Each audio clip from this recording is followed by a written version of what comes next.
ಎಲ್ಲಿಗೆ ಬಂತು ನೇತ್ರಾವತಿ ತೀರದ ಶವಗಳನ್ನು ಹೂತಾಕ್ತಂಥ ಕೇಸ್ ಅನ್ನೋ ವಿಚಾರಕ್ಕೆ ಸಂಬಂಧಪಟ್ಟಂತೆ ಚಿನ್ನಯ್ಯನಿಗೆ ಬೇಲ್ ಸಿಕ್ಕಿದೆ. ಸುಮಾರು 1 ಲಕ್ಷ ಬಾಂಡ್ನ ಶ್ಯೂರಿಟಿ ಬೇಕಾಗುತ್ತೆ ಚಿನ್ನಯ್ಯನಿಗೆ. ಅಷ್ಟು ಶ್ಯೂರಿಟಿ ಕೊಟ್ಟುಬಿಟ್ರೆ ಚಿನ್ನಯ್ಯ ಬಂಧನದಿಂದ ಆಚೆ ಬರಬಹುದು ಅಂತ. ಆದರೆ ಚಿನ್ನಯ್ಯನ ಪರವಾಗಿ ಇದೀಗ ಬಂದು ಆ ಒಂದು ಶ್ಯೂರಿಟಿ ಕೊಡಲಿಕ್ಕೆ ಯಾರ್ಯಾರು ಗತಿ ಇಲ್ಲ, ಯಾರ್ಯಾರು ಬರ್ತಾ ಇಲ್ಲ. ಒಂದು ಟೀಮ್ ಅಂತ ಹೇಳ್ತಾ ಇದ್ರು, ಅದಕ್ಕೆ ಪೂರಕವಾಗಿರತಕ್ಕಂಥ ಸಾಕ್ಷಿ ಕೊಡ್ತೀವಿ ಅಂತ ಮಾತಾಡ್ತಾ ಇದ್ರು. ಚಿನ್ನಯ್ಯನ ಜೊತೆಯಲ್ಲಿ ಓಡಾಡಿದ್ರು, ದೆಹಲಿವರೆಗೂ ಚಿನ್ನಯ್ಯನ ಸುತ್ತಾಡಿಸಿದ್ರು, ಬೆಂಗಳೂರಲ್ಲಿ ಓಡಾಡಿದ್ರು, ಬುರುಡೆ ಎತ್ಕೊಂಡು ತಿರುಗಾಡಿದ್ರು ಬೀದಿಗಳಲ್ಲಿ. ಯಾರಾದರೂ ನ್ಯಾಯವಾದಿಗಳು ಸಿಗ್ತಾರಾ ನಮ್ಮ ಪರವಾಗಿ ಮಾತನಾಡುವವರು, ನಾವು ಸಾಕ್ಷಿ ಕೊಡ್ತೀವಿ, ಹೆಣ ಹೂತಾಕಿ ದೆಹಲಿಯಲ್ಲಿ ಅಂತ ನಾವು ತೋರಿಸ್ಕೊಡ್ತೀವಿ ಅಂತ ಅಲದಾಡಿದ್ರು. ಸಿಕ್ಕರು ಯಾರೋ ಒಬ್ಬರು, ಕೇಸ್ ನಡೀತು. ಚಿನ್ನಯ್ಯ ಆಲ್ಮೋಸ್ಟ್ Z+ ಸೆಕ್ಯೂರಿಟಿ ಏನೂ ಇಲ್ಲ, ಆ ಸೆಕ್ಯೂರಿಟಿ ಲೆವೆಲ್ಗೆ ಚಿನ್ನಯ್ಯ ಗಾಡಿಯಿಂದ ಇಳಿದು ಬರ್ತಾ ಇದ್ದದ್ದು. ಬ್ರೇಕ್ಫಾಸ್ಟ್ ಟೈಮ್ಗೆ ಬ್ರೇಕ್ಫಾಸ್ಟ್, ಲಂಚ್ ಟೈಮ್ಗೆ ಲಂಚ್, ಡಿನ್ನರ್ ಟೈಮ್ಗೆ ಡಿನ್ನರ್. ತೋರಿಸಿದ ಕಡೆ ಅಗಿಯೋದಕ್ಕೆ ಇಟಾಚಿ, JCB, ಯಂತ್ರಗಳು, ಆಳುಗಳು ಎಲ್ಲ ಆಯ್ತಲ್ಲ. ಎಲ್ಲ ಆದಮೇಲೆ ಕೇಸ್ ಎಲ್ಲಿಗೆ ಬಂತು ಅಂತ ಬಂದಾಗ ಅದೇ ರಿಪೋರ್ಟ್ ಕೊಟ್ಟರಂತೆ ರಿಪೋರ್ಟನ್ನು ಕೊಟ್ಟರಂತೆ ಎನ್ನುವುದರ ಜೊತೆಗೆ ಇದಕ್ಕಿಂತ ಮುಂಚಿನ ಒಂದು ಭಾಗ ನಾವು ಚೆಕ್ ಮಾಡಿಕೊಂಡಾಗ ಷಡ್ಯಂತ್ರ, ಇಲ್ಲ ಇವ್ರು ಮಾಡಿರೋ ಷಡ್ಯಂತ್ರ ಅಂತ ಮಾತಾಡ್ತಾ ಇದ್ರು. ಒಂದು ವೇಳೆ ಷಡ್ಯಂತ್ರ ಆಗಿದ್ದರೆ ಆ ವಿಚಾರಕ್ಕೆ ಸಂಬಂಧಪಟ್ಟಂತೆಯೂ ತನಿಖೆ ನಡೆಯುತ್ತೆ, ಅವರು ಎಕ್ಸ್ಪೋಸ್ ಆಗ್ತಾರೆ. ಅವಾಗ ಅಪಪ್ರಚಾರ ನಿಲ್ಲಬೇಕು, ಅಪಪ್ರಚಾರ ತಪ್ಪಿಸ್ಬೇಕು ಅಂತ ಒಂದಷ್ಟು ಹೋರಾಟಗಳಾಗ್ತಾ ಇತ್ತು. ಷಡ್ಯಂತ್ರ ಮಾಡಿದರೆ ಮಾಡಿದವರು ಎಕ್ಸ್ಪೋಸ್ ಆಗಿಬಿಡ್ತಾರೆ, ಮಾಡಿದವರು ಎಕ್ಸ್ಪೋಸ್ ಆಗೇ ಆಗ್ತಾರೆ ಅಂತ ಕೂಡ ಇತ್ತು. ಸೊ ಇಂಥ ವಿಚಾರ ಅಂತ ಬಂದಾಗ ಈಗ ಇದು ಯಾರೋ ಷಡ್ಯಂತ್ರ ಮಾಡಿದ್ರು ಅಂತ ಅಂದ್ಕೊಳ್ಳೋಣ.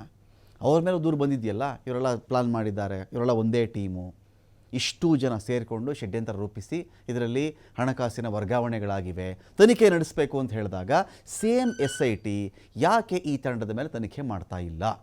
ಸೊ ನೇತ್ರಾವತಿ ತೀರದ ಈ ಒಂದು ಕೇಸ್ಗಳಿದೆಯಲ್ಲ, ಇತಿಷ್ಟೇ ಹಾಡಿಬಿಟ್ರ ಯಾರಿಗೋ ಒಬ್ರಿಗೆ ಇದರಿಂದ ಮರ್ಯಾದೆ ಮುಕ್ಕಾಗಿರುತ್ತೆ, ಮರ್ಯಾದೆ ತೊಂದರೆ ಆಗಿರುತ್ತೆ.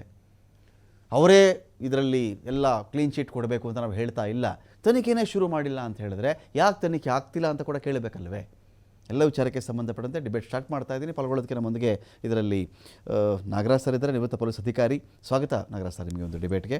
ಇನ್ನೊಂದು ಕಡೆ ಕೇಶವ್ ಅವರಿದ್ದಾರೆ, ಧರ್ಮಸ್ಥಳ ಗ್ರಾಮ ಪಂಚಾಯಿತಿಯ ಮಾಜಿ ಅಧ್ಯಕ್ಷರು. ಸ್ವಾಗತ ಕೇಶವ್ ಅವರೇ ತಮಗೆ ಒಂದು ಡಿಬೇಟ್ಗೆ. Thank you sir. ಫೈನ್. ನಾನು ನಾಗರಾಜ್ ಅವ್ರು ಕೇಳಿಬಿಡ್ತೀನಿ. ನಾಗರಾಜ್ ಅವರೇ, ಈಗ ಆಯಿತು, ನನಗೆ ತುಂಬ ಚೆನ್ನಾಗಿ ನೆನಪಿದೆ, ಇದೇ ಪರಮೇಶ್ವರ್ ಅವರು ಅಪಪ್ರಚಾರ ಆಗ್ತಿದೆ, ಈ ಥರ ತನಿಖೆಗೆ ನೀವು SIT ರಚನೆ ಮಾಡಿಬಿಟ್ಟಿದ್ದೀರಾ, ಕೇಳಿದ ತಕ್ಷಣ SIT ನೀವು ಫಾರ್ಮ್ ಮಾಡಿಬಿಟ್ರಿ, ಈ ಥರ ಮಾಡಬಾರ್ದಾಗಿತ್ತು ಇದೆಲ್ಲ ಪ್ರಶ್ನೆ ಬಂದಾಗ ಇನ್ನೂ ಸೆಷನ್ ಆಗೋಕ್ಕೆ ಶುರುವಾಗಿರಲಿಲ್ಲ. ಕೆಲ ದಿನಗಳ ಸೆಷನ್ ಶುರುವಾಯಿತು. ಎದ್ದು ನಿಂತ್ಕೊಂಡು ಹೇಳಿದ್ರು, ತುಂಬ ಚೆನ್ನಾಗಿ ಮಾತಾಡಿದ್ರು ಅವರು. ನೋಡ್ರಿ, ಇಂಥ ಆರೋಪಗಳು ಬಂದಾಗ ಒಂದು ವೇಳೆ ನಿಜವಾಗಿಯೂ ಅದು ನಡೆದಿದ್ದರೆ, ಧರ್ಮಸ್ಥಳದಲ್ಲಿ ಆ ಥರದ್ದು ನಿಜವಾಗ್ಲೂ ನಡೆದಿದ್ದರೆ, ಯಾರ್ಯಾರು ಇದು ಕಾರಣಕರ್ತರಾಗಿದ್ದರಲ್ಲ ಅವರನ್ನು ನಮ್ಮ ಸರ್ಕಾರ ಸುಮ್ಮನೆ ಬಿಡಲ್ಲ. ಆಯಿತು, ಒಂದು ವೇಳೆ ನಡೆದಿಲ್ಲ, ಷಡ್ಯಂತ್ರ ರೂಪಿಸಿದ್ರು, ಯಾರೋ ತಂತ್ರ ಮಾಡಿದ್ರು, ಷಡ್ಯಂತ್ರ ಮಾಡಿದ್ರು ಅಂತ ಹೇಳಿದ್ರೆ ಅವರು ಎಕ್ಸ್ಪೋಸ್ ಆಗಲಿ, ಅವರನ್ನು ನಾವು ಸುಮ್ಮನೆ ಬಿಡಲ್ಲ ಅಂತ ಹೇಳಿದಾಗ ಇಡೀ ಸದನ ಗಪ್ಚುಪ್ಪಾಗಿತ್ತು ಅವತ್ತಿಗೆ. ಕರೆಕ್ಟ್ ಅಲ್ವಾ? ತಪ್ಪಾಗಿದ್ರೆ ಅವ್ರಿಗೂ ಶಿಕ್ಷೆ ಆಗಲಿ, ಈ ಥರದೊಂದು ಪ್ಲ್ಯಾನ್ ಮಾಡಿದರೆ ಅವ್ರಿಗೂ ಆಗಲಿ ಅಂಥೇಳಿ. ಈಗ ಈ ಎಂಟೈರ್ ಈ ಟೀಮ್ ಇದೆಯಲ್ಲ, ತಿಮರೋಡಿನೋ, ಮಟ್ಟಣ್ಣನವರೋ, ಚಿನ್ನಯ್ಯನೋ, ವಿಠಲಗೌಡನೋ, ಬೇರೆನೋ, ಜಯಂತೋ, ಇದೆಲ್ಲ ತಂಡ ಇದೆಯಲ್ಲ, ಈ ತಂಡದ ಮೇಲೂ ದೂರು ಬಂದಿದೆ. ಷಡ್ಯಂತ್ರ ಮಾಡಿದ್ದಾರೆ, ರೂಪಿಸಿದ್ದಾರೆ, ಇಲ್ಲಿ ಹಣಕಾಸು ವರ್ಗಾವಣೆ, ಪ್ಲ್ಯಾನು, ಅಪಪ್ರಚಾರ ಮಾಡಬೇಕು, ಇದೆಲ್ಲ ಇದೆ, ತನಿಖೆ ಮಾಡಿ ಅಂದಾಗ ಅವ್ರ ವಿಚಾರಕ್ಕೆ ತನಿಖೆ ಯಾಕೆ ಹೋಗ್ತಿಲ್ಲ ಅಂಥೇಳಿ. ಹಾಗಾದಾಗ SIT ಮೇಲೆ ಅನುಮಾನ ಪಡೋದು ತಪ್ಪಾ ಸರಿನಾ ಅಂತ ನಾಗರಾಜ್ ಅವರೇ? SIT ಮೇಲೆ ಅನುಮಾನ, ಯಾಕೆಂದರೆ ಅವರು ಇನ್ನೂ ಫೈನಲ್ ರಿಪೋರ್ಟ್ ಕೊಟ್ಟಿಲ್ಲ. ಮತ್ತು ಅವರು ಇವ್ರ ಮೇಲೂ ಕೇಸ್ ಮಾಡಿದ್ದಾರೆ. ಸೊ ಕಾಲ್ಡ್ ಯಾರು ಇದನ್ನು ಹುಟ್ಟಾಕಿದ್ರು, ಅದು ರೂವಾರಿಗಳಿದ್ದರು, ಆಮೇಲೆ ಅದನ್ನು blown out of proportion with some ulterior motive, ಅವ್ರ ಮೇಲೂ ಕೇಸ್ ಇದೆ. ಅದು ಕೂಡ ತನಿಖೆ ನಡೀತಾ ಇದೆ. ಅದೇನು ತನಿಖೆ ಮುಗಿದಿಲ್ಲ. ಅವ್ರಿಗೆ ಸಮನ್ ಮಾಡಿಲ್ಲ, ಕರೀತಿಲ್ಲ, ಅವ್ರ ಆಫೀಸಿಗೆ ಕರೆಸ್ಕೊಳ್ತಾ ಇಲ್ಲ, ಯಾವಾಗ ಅವ್ರು ವಿಚಾರಣೆ ಮಾಡೋದು ಅಂತ ಇರೋ ವಾದ. ಅಲ್ಲ, ಅದು ಕರೆಸಬಾರ್ದು ಅಂತೇನೋ ಸ್ವಲ್ಪ ಹೈಕೋರ್ಟಿಂದ ಆದೇಶ ಇರೋದ್ರಿಂದ ಆ ಒಂದು ಇದು ಸ್ಲೋ ಆಗಿ ಹೋಗ್ತಾ ಇದೆ. But that doesn't mean that they are free from charges ಅಥವಾ ಆ ಕೇಸಿಂದ. ಎಲ್ಲೂ ಕೇಸು FIR ಡ್ರಾಪ್ ಆಗಿಲ್ಲ, ಏನಿಲ್ಲ. ಬಟ್ ಹೋಮ್ ಮಿನಿಸ್ಟ್ರ್ ಹೇಳಿದ್ದು ಸರಿ ಇದೆ, ಅವ್ರೇನು ಅದರಿಂದ ಹಿಂದೆ ಸರಿದಿಲ್ಲ. ಆದರೆ ಹೋಮ್ ಮಿನಿಸ್ಟ್ರ್ ಕೆಲಸ ಅಲ್ಲ ಇದು, SIT ಕೆಲಸ. ಓಕೆ. ಯಾಕೆ ಹೇಳಿದರೆ ಎಂಟೈರ್ ಮಿಷಿನರಿ ವಾಸ್ ಹೈಜಾಕ್ಟ್ ರಾದರ್. ಇದೊಂಥರ ಬ್ಲ್ಯಾಕ್ ಮೇಲಿಂಗ್ ಅಲ್ಲ, ಹೈಜಾಕ್ಟ್. ಎಂಟೈರ್ ಮಷಿನರಿನೇ. ಹೌದು, ಈ ಪೊಲೀಸ್ ಮಿಷಿನರಿ ವಾಸ್ ಹೈಜಾಕ್ಟ್. ಇದು ಸಾಮಾನ್ಯವಾಗಿ ನಮ್ಮಂಥ ಆ ಕಾಲದಲ್ಲಿ ಈ ಥರ ಒಂದು ದೂರುಗಳು ಬಂದಿದ್ರೆ ಒಂದು ASI ಹೆಡ್ ಕಾನ್ಸ್ಟೇಬಲ್ ಒಂದು 4-5 ಮಾಡಬಹುದಾಗಿದ್ದ ಕೆಲಸ ಇದು. ಅಷ್ಟು ಮಾಡಿದರೂ ಕೂಡ ದೊಡ್ಡದೇ. ಆದರೆ Are you serious? ಗುಪ್ತವಾಗಿ ಏನು ನಡೆದಿರ್ಬೋದು, ಏನು ನಡೆದಿಲ್ಲ, ಅದರ ಮಾಹಿತಿ ಸಂಗ್ರಹಿಸಿ ಆನಂತರ ಆಕ್ಷನ್ ಮಾಡ್ತಿದ್ವಿ. ಇಲ್ಲಿ ಇಲ್ಲಿ ನೋಡಿದ್ರೆ JCB ಟ್ಯಾಕ್ಸಿಗಳೇ ಬಂದ್ಬಿಡ್ತಿಲ್ಲ. ಏಕಾಏಕಿ ನೀವು ಹೇಳ್ದಾಗೆ ಅರ್ತ್ ಮೂವರ್ಸ್, ನಾನೇನು ಇದನ್ನು ಮೈನ್ಸ್ ಎಕ್ಸ್ಪ್ಲೋರ್ ಬಹಳಷ್ಟು ಪೊಲೀಸ್ ನಿಮ್ಮಲ್ಲೇ ಹೇಳಿದ್ದೀನಿ, ನಿಮ್ಮಲ್ಲೇ ಅಲ್ಲ, ನಾನು ಶುರುವಲ್ಲೇ ಹೇಳಿದೆ, ಯಾರು ಊತಾಕಿದ್ದ ಅವನ ಕೈಲಿ ಆರೋಪಿ ಕಾಸಿ ಕೊಡ್ತಾ ಇದ್ವಿ ಅಂತ. ಹೌದು, ನಾನು ಹೇಳೋದು ಇನ್ವೆಸ್ಟಿಗೇಷನ್ ಶುರುವಾಗದೆ ಹಾಗೆ ಅಂತ. ಅಲ್ಲ, ರಮಾಕಾಂತ್ ನಾನೇ ಹೇಳಿದ್ದದು. ನೋಡಿ, ಒಂದು ಸ್ಯಾಂಪಲ್ ಗುಂಡಿನ ತೆಗೆಸ್ಬೇಕಿತ್ತು ಅವ್ರ ಕಡೆ. ಒಂದು ಸ್ಯಾಂಪಲ್ ಎಣ ಟೈಪು, ಆ ಒಂದು ನಾರ್ಮಲ್ ಆ ವೆಯ್ಟ್ ಟೈಪು ಕ್ಯಾರಿ ಮಾಡಿಸ್ಬೇಕಾಗಿತ್ತು. ಆಮೇಲೆ ಅದು ಎಷ್ಟು ಟೈಮ್ ಸಮಯ ತಗೊಳುತ್ತೆ ನೋಡಬೇಕಿತ್ತು. ನಿಜವಾಗಿ ಅವನು ಮಾಡಿದರೆ ಆ ಟೈಮಲ್ಲಿ ಅವನು ಮಾಡ್ತಿದ್ದ. ಸಾಧ್ಯ ಇಲ್ಲ ನೋಡಿ, ಇದು ಒಂದು ದಿವಸ ಎಲ್ಲ ಮಾಡಿದ್ದಾರೆ ಒಂದೊಂದು ಹಳ್ಳನ. ಆಗಿದ್ಮೇಲೆ ಅದು ಅಲ್ಲಿಗೆ ಸುಳ್ಳಂತ ಆದಮೇಲೆ ಅಲ್ಲಿಂದನೇ ಡ್ರಾಪ್ ಮಾಡ್ಬೋದಿತ್ತು. There was no necessity to probe this much ಇರಲಿ. ಯಾಕೆಂದರೆ ನೀವು ಹೇಳಿದಾಗೆ ಅನ್ನೆಸರಿ ಇಲ್ಲ, ಕೇಳಿ, ಅನ್ನೆಸರಿ ಐಪ್ ಕ್ರಿಯೇಟ್ ಮಾಡಿದ್ರು ಅವರು ವಿತ್ ಸಮ್ ಅಲ್ಟೀರಿಯರ್ ಮೋಟಿವ್. ನಾನು ಅದನ್ನೇ ಹೇಳಿದೆ ನೋಡಿ. ಒನ್ ಆಫ್ ದಿ ಅವನು ಯೂಟ್ಯೂಬರ್ ಹೇಳ್ತಾನೆ, ನೀವು ಯಾಕೆ ಇಷ್ಟೆಲ್ಲ ಆಗಿದೆ ದಂಗೆ ಹೇಳ್ತಿಲ್ಲ ಅಂತ ಹೇಳ್ತಾನೆ. What does it mean? Okay, they wanted some sort of tension to be created against some group. ನನಗೆ ಗೊತ್ತಿದ್ದಾಗ, ಯಾಕೆಂದ್ರೆ ನಾನು ಕೂಡ ಸೌತ್ ಕೆನಡಾದಲ್ಲಿ ಸರ್ವ್ ಮಾಡಿದ್ದೀನಿ DSP ಆಗಿ way back in the year 2000. ಹೆಣ್ಣು ಮಕ್ಕಳ ಪರವಾಗಿ, ಮಹಿಳೆಯರ ಪರವಾಗಿ ಕನ್ಸರ್ನ್ ತೋರಿಸಿ ಆ ಮಾತು ಹೇಳ್ದ ಅಂತ ನಾವು ಅದನ್ನು ಕನ್ಸಿಡರ್ ಮಾಡಬೇಕಾ, ಇಲ್ಲ ದಂಗೆ ಹುಟ್ಟು ಹಾಕುವಂತ ಉದ್ದೇಶ ಇಟ್ಕೊಂಡು ಅದನ್ನ ಮಾಡ್ದ ಅಂತ ನೋಡಿ, ಇನ್ನೂ ಅವರು ಡೀಪ್ ರೂಟ್ ಆಗಿ ಹೋಗಿಲ್ಲ. Okay, there is a very well planned this thing to create a lawlessness. Okay, ಒಬ್ಬರನ್ನ ಟಾರ್ಗೆಟ್ ಮಾಡಿರ್ಬೋದು, otherwise law and order problem ಅಷ್ಟೇ ಅಲ್ಲ, against some group, maybe communally or otherwise ಇದು ಇತ್ತು. ಪಾಪ ಸಮೌ they could not succeed because of the very careful investigation by the SIT. ಅವರು jump ಮಾಡಲಿಲ್ಲ, ಸಡನ್ನಾಗಿ ಯಾವುದೇ ಒಂದು ನಿರ್ಧಾರಕ್ಕೆ ಜಂಪ್ ಮಾಡಿ ಕನ್ಕ್ಲೂಷನ್ಗೆ ಬರಲಿಲ್ಲ ಅವರು. ಆಮೇಲೆ they exhausted the patience of the ಪಬ್ಲಿಕ್ಕೇ ಇದು ಯಾಕಪ್ಪ ಇನ್ನೂ ಮಾಡ್ತಾ ಇದ್ದಾರೆ ಸಾಕು ಮಾಡಬಾರ್ದ ಅಂತ ಹೇಳೋ ಸ್ಥಿತಿಗೆ ಬಂದರು. ನೀವು ನೋಡಿದ್ರ? Correct. See, that is a very good strategy to be honest. ನನಗೆ ಒಂದು ರೀತಿ ನೋವಾಗುತ್ತೆ, ಯಾಕಂದರೆ ಗೌರ್ಮೆಂಟ್ ಎಕ್ಸ್ಚೇಕರಿಗೆ ಅಷ್ಟೊಂದು ಕಷ್ಟ ಕೊಟ್ಟರು, ಅಷ್ಟೊಂದು ಇಲಾಖೆ ಎಲ್ಲ ಮೊಬಿಲೈಸ್ ಮಾಡಿ almost come to a standstill ಆ ಏರಿಯಾದಲ್ಲಿ ಪೊಲೀಸಿಂಗು. SIT ಏನೋ ಮಾಡ್ತಾರೆ ಅಂತ ಬಂದೋಬಸ್ತ್ ಮಾಡೋದು, ಆ ಕಡೆ ಮೂವ್ ಮಾಡೋರನ್ನ ಅವ್ರನ್ನ ತಡೆಯೋದು ಎಲ್ಲ ಮಾಡ್ತಾ virtually policing in the civil area was zero. ಎಲ್ಲರೂ SIT ಅಂದ್ಕೊಂಡೇ ಬಂದರು. ಆದ್ದರಿಂದ ಅಷ್ಟನ್ನು ತೊಗೊಂಡ್ರೆ they are not taken undue this thing ಏನು ಡಿಸಿಷನ್ಸ್ ಏನು ಒಂದು ರೀತಿ ಜಂಪ್ ಮಾಡಲಿಲ್ಲ. They are not come to a judgemental type. ಬಹಳ ಸಬ್ಕೋಸನು ಆಪ್ಸೇಕರು ಅಂತ ಹೇಳ್ತಾರೆ ಈ ಥರ ಕೇಸ್ಗಳಲ್ಲಿ. ಯಾವುದೇ ಸೋರ್ಸಿಂದ ಇನ್ಫಾರ್ಮೇಷನ್ ಬಂದರೂ ತಕ್ಕೊಳ್ಳಿ, ವೆರಿಫೈ ಮಾಡಿ, worth to be taken as evidence ತಕ್ಕೊಳ್ಳಿ. ಇಲ್ಲ ಅಂದರೆ you keep your cards close to your chest and play in the end ಅಂತ ಭಾಳ ಚೆನ್ನಾಗಿ ಮಾಡಿದರು. ಆದರೆ ನಾವು ಅದನ್ನು ಈಗ ಅದ್ರದ್ದು ಬೆಲೆ ಈಗ ನಾವು ಹೇಳೋಕ್ಕಾಗಲ್ಲ. ಒಂದು ವೇಳೆ if they crack down the very the ಏನು ಈ ಪ್ಲ್ಯಾನ್ ಮಾಡಿದಾರಲ್ಲ, ಯಾವ ಉದ್ದೇಶಕ್ಕೆ ಮಾಡಿದ್ರಂತ ಅವರನ್ನು ತಂದು ತರೋ ಇನ್ವೆಸ್ಟಿಗೇಷನ್ ಮಾಡಿದಾಗ definitely they break down. Keshav ಅವರೇ, ಒಂದೊಂದು ಪಾಯಿಂಟ್ ಏನಂತ ಹೇಳಿದ್ರೆ, ಈಗ ನಾಗರಾಜ್ ಅವರು ಒಂದು ಒಳ್ಳೆ ಮಾತು ಹೇಳ್ತಾ ಇದ್ರು. ಈ ತನಿಖೆ ಅನ್ನೋ ವಿಷಯ ಬಂದಾಗ ಆರಂಭದಲ್ಲಿ ಅಪಸ್ವರಗಳಿತ್ತು, ಅದಕ್ಕೆ ವಿರೋಧ ಇತ್ತು, ಒಂದು ರೀತಿಯಲ್ಲಿ ಪ್ರತೀಕಾರದ ರೀತಿಯಲ್ಲಿ ಮಾತಾಡ್ತಾ ಇದ್ದರು, ಗಲಾಟೆಗಳವರೆಗೂ ಹೋಗ್ತಾ ಇತ್ತು, ಒಂದಷ್ಟು ಸೋಷಿಯಲ್ ಮೀಡಿಯಾ ಕ್ಯಾಮ್ರಾಗಳನ್ನು ಅವಾಯ್ಡ್ ಮಾಡೋ ಪ್ರಯತ್ನಗಳಾಗ್ತಾ ಇತ್ತು. ಆದರೆ SIT ಜನನೇ ಎಷ್ಟು ದಿನ ಆಗಿತಿರ್ರಿ, ಇನ್ನೆಷ್ಟು ಗುಂಡಿ ಆಗಿತಿರ್ರಿ ಎನ್ನುವವರೆಗೂ ಅವ್ರು ತನಿಖೆ ಮಾಡಿದ್ರು. ಎಲ್ಲೂ ಅಯ್ಯೋ ಏನೋ ಒಂದು ದಿನ ಮಾಡಿಬಿಟ್ರು, ಎಲ್ಲ ಕಡೆ ಅಗದಿದ್ದರೆ ಸಿಗ್ತಾ ಇತ್ತೇನೋ, ಆ ಬೆಟ್ಟದ ಕಡೆ ಅವನು ಹೇಳಿದ್ದ, ಅಲ್ಲಿ ಅಗಿಲೇ ಇಲ್ಲ ಇವರು, ಇನ್ನೊಂದು ಕಡೆ ಅಲ್ಲ ಅದು ಇನ್ನೊಂದು ಗುಡ್ಡದ ಕಡೆ ಹೇಳಿದ್ದ, ಅಲ್ಲೂ ಅಗಿಬೇಕಾಗಿತ್ತಲ್ವಾ, ಯಾವುದಾದ್ರು ಬಸ್ ಸ್ಟಾಪ್ ಪಕ್ಕ ಹೇಳಿದ್ದ, ಚಿಕ್ಕ ಹೆಣ್ಣು ಹುಡುಗಿನ ಅಲ್ಲಿ ಊದ್ಬಿಟ್ಟಿದ್ರಂತೆ, ಏನು ಮಾಡಲಿಲ್ಲಪ್ಪ, ಶಾಸ್ತ್ರಕ್ಕೆ ಬಂದರು 1 ದಿನ 2 ದಿನ, ಆಮೇಲೆ ಏನು ಬಿಟ್ಬಿಟ್ರು ಕೇಸು ಅಂತಲೂ ಆಗ್ಬಿಡ್ತಿತ್ತೇನೋ. ಜನನೇ ಬಹುಶಃ ನನ್ನ ವೃತ್ತಿ ಜೀವನದಲ್ಲಿ ಹೇಳ್ತಾ ಇದ್ದೀನಿ ಕೇಶವ್ ಅವರೇ, the longest investigation ever took place in front of the camera. ನಮ್ಮ ಅನುಭವದಲ್ಲಿ ಹೇಳ್ತಾ ಇದ್ದೀನಿ, ಲೈವಲ್ಲಿ ಹೇಳ್ತೀವಿ. ಯಾವ್ಯಾವ ತನಿಖೆಗಳು 5 ವರ್ಷ 10 ವರ್ಷ ನಡೆದಿರೋದು ಬೇರೆ, ಕ್ಯಾಮ್ರಾ ಮುಂದೆ ಸತತವಾಗಿ ನಡೆದಂಥ ದೊಡ್ಡ ಕೇಸ್ ಇದ್ದರೆ ನಮ್ಮ ಅನುಭವದಲ್ಲಿ ಇದೇ ದೊಡ್ಡದು. ಸೊ ಈಗ ಪ್ರಶ್ನೆ ಏನು ಅಂತ ಬಂದಾಗ, ಈಗ ಸರಿಯಪ್ಪ, ಎಲ್ಲಿ ನೀವು ಗುಡ್ಡ ಆಗದು ಏನು ಹಿಡಿದ್ರಿ ನೀವು? ಹುಲಿ ಹಿಡಿದ್ರಾ, ಇಲಿ ಹಿಡ್ಕೊಂಡು ಬಂದ್ರಾ ಅಂತ ಬಂದಾಗ ಇಲಿ ಅಂತ ಕೆಲವರು ಮಾತಾಡ್ತಾ ಇದ್ದಾರೆ. ಮತ್ತೀಗ ಅವ್ರನ್ನ ತನಿಖೆ ಆಗಬೇಕಲ್ಲ. ಇಷ್ಟು ದಿನಗಳ ಕಾಲ ಹೆಸರು ಡ್ಯಾಮೇಜ್ ಮಾಡಿದ್ರು, ಯಾರಾದರೂ ಹೆಸರು ತೊಗೊಂಡ್ರು, ಇವರೇ ಮಾಡಿದ್ದಾರೆ ಅಂತ ತೀರ್ಪನ್ನು ಕೊಟ್ಟುಬಿಟ್ಟಿದ್ರು. ಅಂಥವ್ರ ಬಗೆಗೆ ಕೇಸ್ ತನಿಖೆ ಯಾಕೆ ಮಾಡ್ತಿಲ್ಲ ಅಂಥೇಳಿ FIR ಡ್ರಾಪ್ ಆಗಿಲ್ಲ, ತನಿಖೆಯನ್ನು ಕ್ಲೋಸ್ ಮಾಡಿದ್ದೀವಿ ಅಂತ ಹೇಳ್ತಾ ಇಲ್ಲ.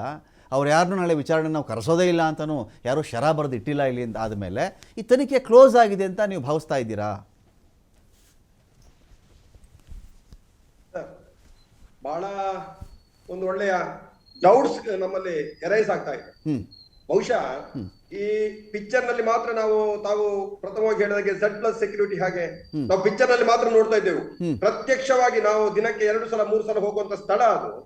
ಆ ಮಾರ್ಗದಲ್ಲಿ ಪೊಲೀಸ್ ವಾಹನಗಳು ಬರುದು, ಅದರ ಹಿಂದೆ ಕೆಲವು ಗಾಡಿಗಳು ಬರುದು, ಅದರ ಹಿಂದೆ ಕೆಲವು ಅವರ ಗುಂಪಿನವರು ಬರುದು, ಆ ಲಾಯರ್ಸ್ ಗಾಡಿಯಿಂದ ಇಳ್ಕೊಂಡು ಹೋಗುದು, ಅದರೊಟ್ಟಿಗೆ ಆ ಮಾಸ್ಕ್ ಮ್ಯಾನ್ ಅನ್ನು ಕರ್ಕೊಂಡು ಹೋಗುವಂತದ್ದು, ಅವನಿಗೆ ತಿಂಡಿ ತಂದು ಸಪರೇಟ್ ಆಗಿ ತಿನ್ನುವಂತದ್ದು. ಅಯ್ಯಯ್ಯೋ, ಏನೆಲ್ಲ ಟ್ರೀಟ್ಮೆಂಟ್ ಇತ್ತು ಸರ್ ಇಲ್ಲಿ.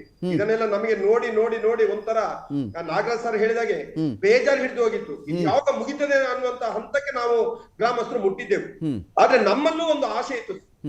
SIT ಏನ್ ನೇಮಕ ಆಯ್ತಾ, ಆಗ ಪ್ರಥಮವಾಗಿ ನಾವು ಇದನ್ನು ಸ್ವಾಗತ ಮಾಡಿದವರು. ನಮಗೊಂದು ಅದರಲ್ಲಿ ಆಶಾಭಾವನೆ ಇತ್ತು, ಏನಾದ್ರೂ ಒಂದು ಇದರಲ್ಲಿ ಹೊರಗಡೆ ಬರ್ತದೆ ಅಂತ ಹೇಳಿ. ಬಹುಶಃ ಅಗ್ಯದಿದ್ರೆ ಏನಾಗ್ತಿತ್ತು, ನಮಿಗೂ ಸ್ಟೇ ಹೋಗ್ಬೋದಿತ್ತು, ಅಥವಾ ನಾವು ಇದು ಸರಿ ಇಲ್ಲ SIT ಮಾಡಿದ್ದು, ಇದು ಇಲ್ಲಿ ಅನಗತ್ಯ, ಇಂಥದ್ದು ಇಲ್ಲ ಅಂತ ನಾವು ಹೋಗುದಾದ್ರೆ ಇವತ್ತು ಸಾರ್ವಜನಿಕರು ನಮ್ಮ ಮೇಲೆ ಗೂಬೆ ಕುರಿತಿದ್ರು, ಇವರು ತಪ್ಪು ಮಾಡಿದ್ದಾರೆ, ಇವರಿಗೆ ಸ್ಟೇ ಹೋಗ್ಲಿಲ್ಲ ಯಾಕೆ ಅಂತ ಹೇಳಿದ್ರೆ ಅದಕ್ಕೋಸ್ಕರ ಅಂತ ಹೇಳಿ ನಾವ್ ಏನ್ ಹೇಳಿದೆವು, ಅವ್ನು ಎಲ್ಲಿ ತೋರಿಸಿದ್ರು ಆಗಿಲಿ ಅಂತ ಹೇಳುವಂತದ್ದು ಗ್ರಾಮಸ್ಥರು ಹೇಳಿದೆವು. ನಮಗೊಂದು ಕೆಲವು ಡೌಟ್ಸ್ ಇದ್ದೆವು. ಅಲ್ಲಿ ಏನು ಹೆಣಗಳನ್ನು ಹೂತು ಹಾಕಿದ್ದಾರೆ, ನಮ್ಮ ಪಂಚಾಯತ್ ಅವರು ಲೀಗಲಿ ಆಗಿ ಮಾಡಿದ್ದಾರೆ ಅಂತ ಹೇಳಿದ್ರು. ನಾವು ಪ್ರಥಮವಾಗಿ ಹೇಳಿದ್ರು, ಅದಕ್ಕೂ ಟೀಕೆಗಳು ಬಂದವು.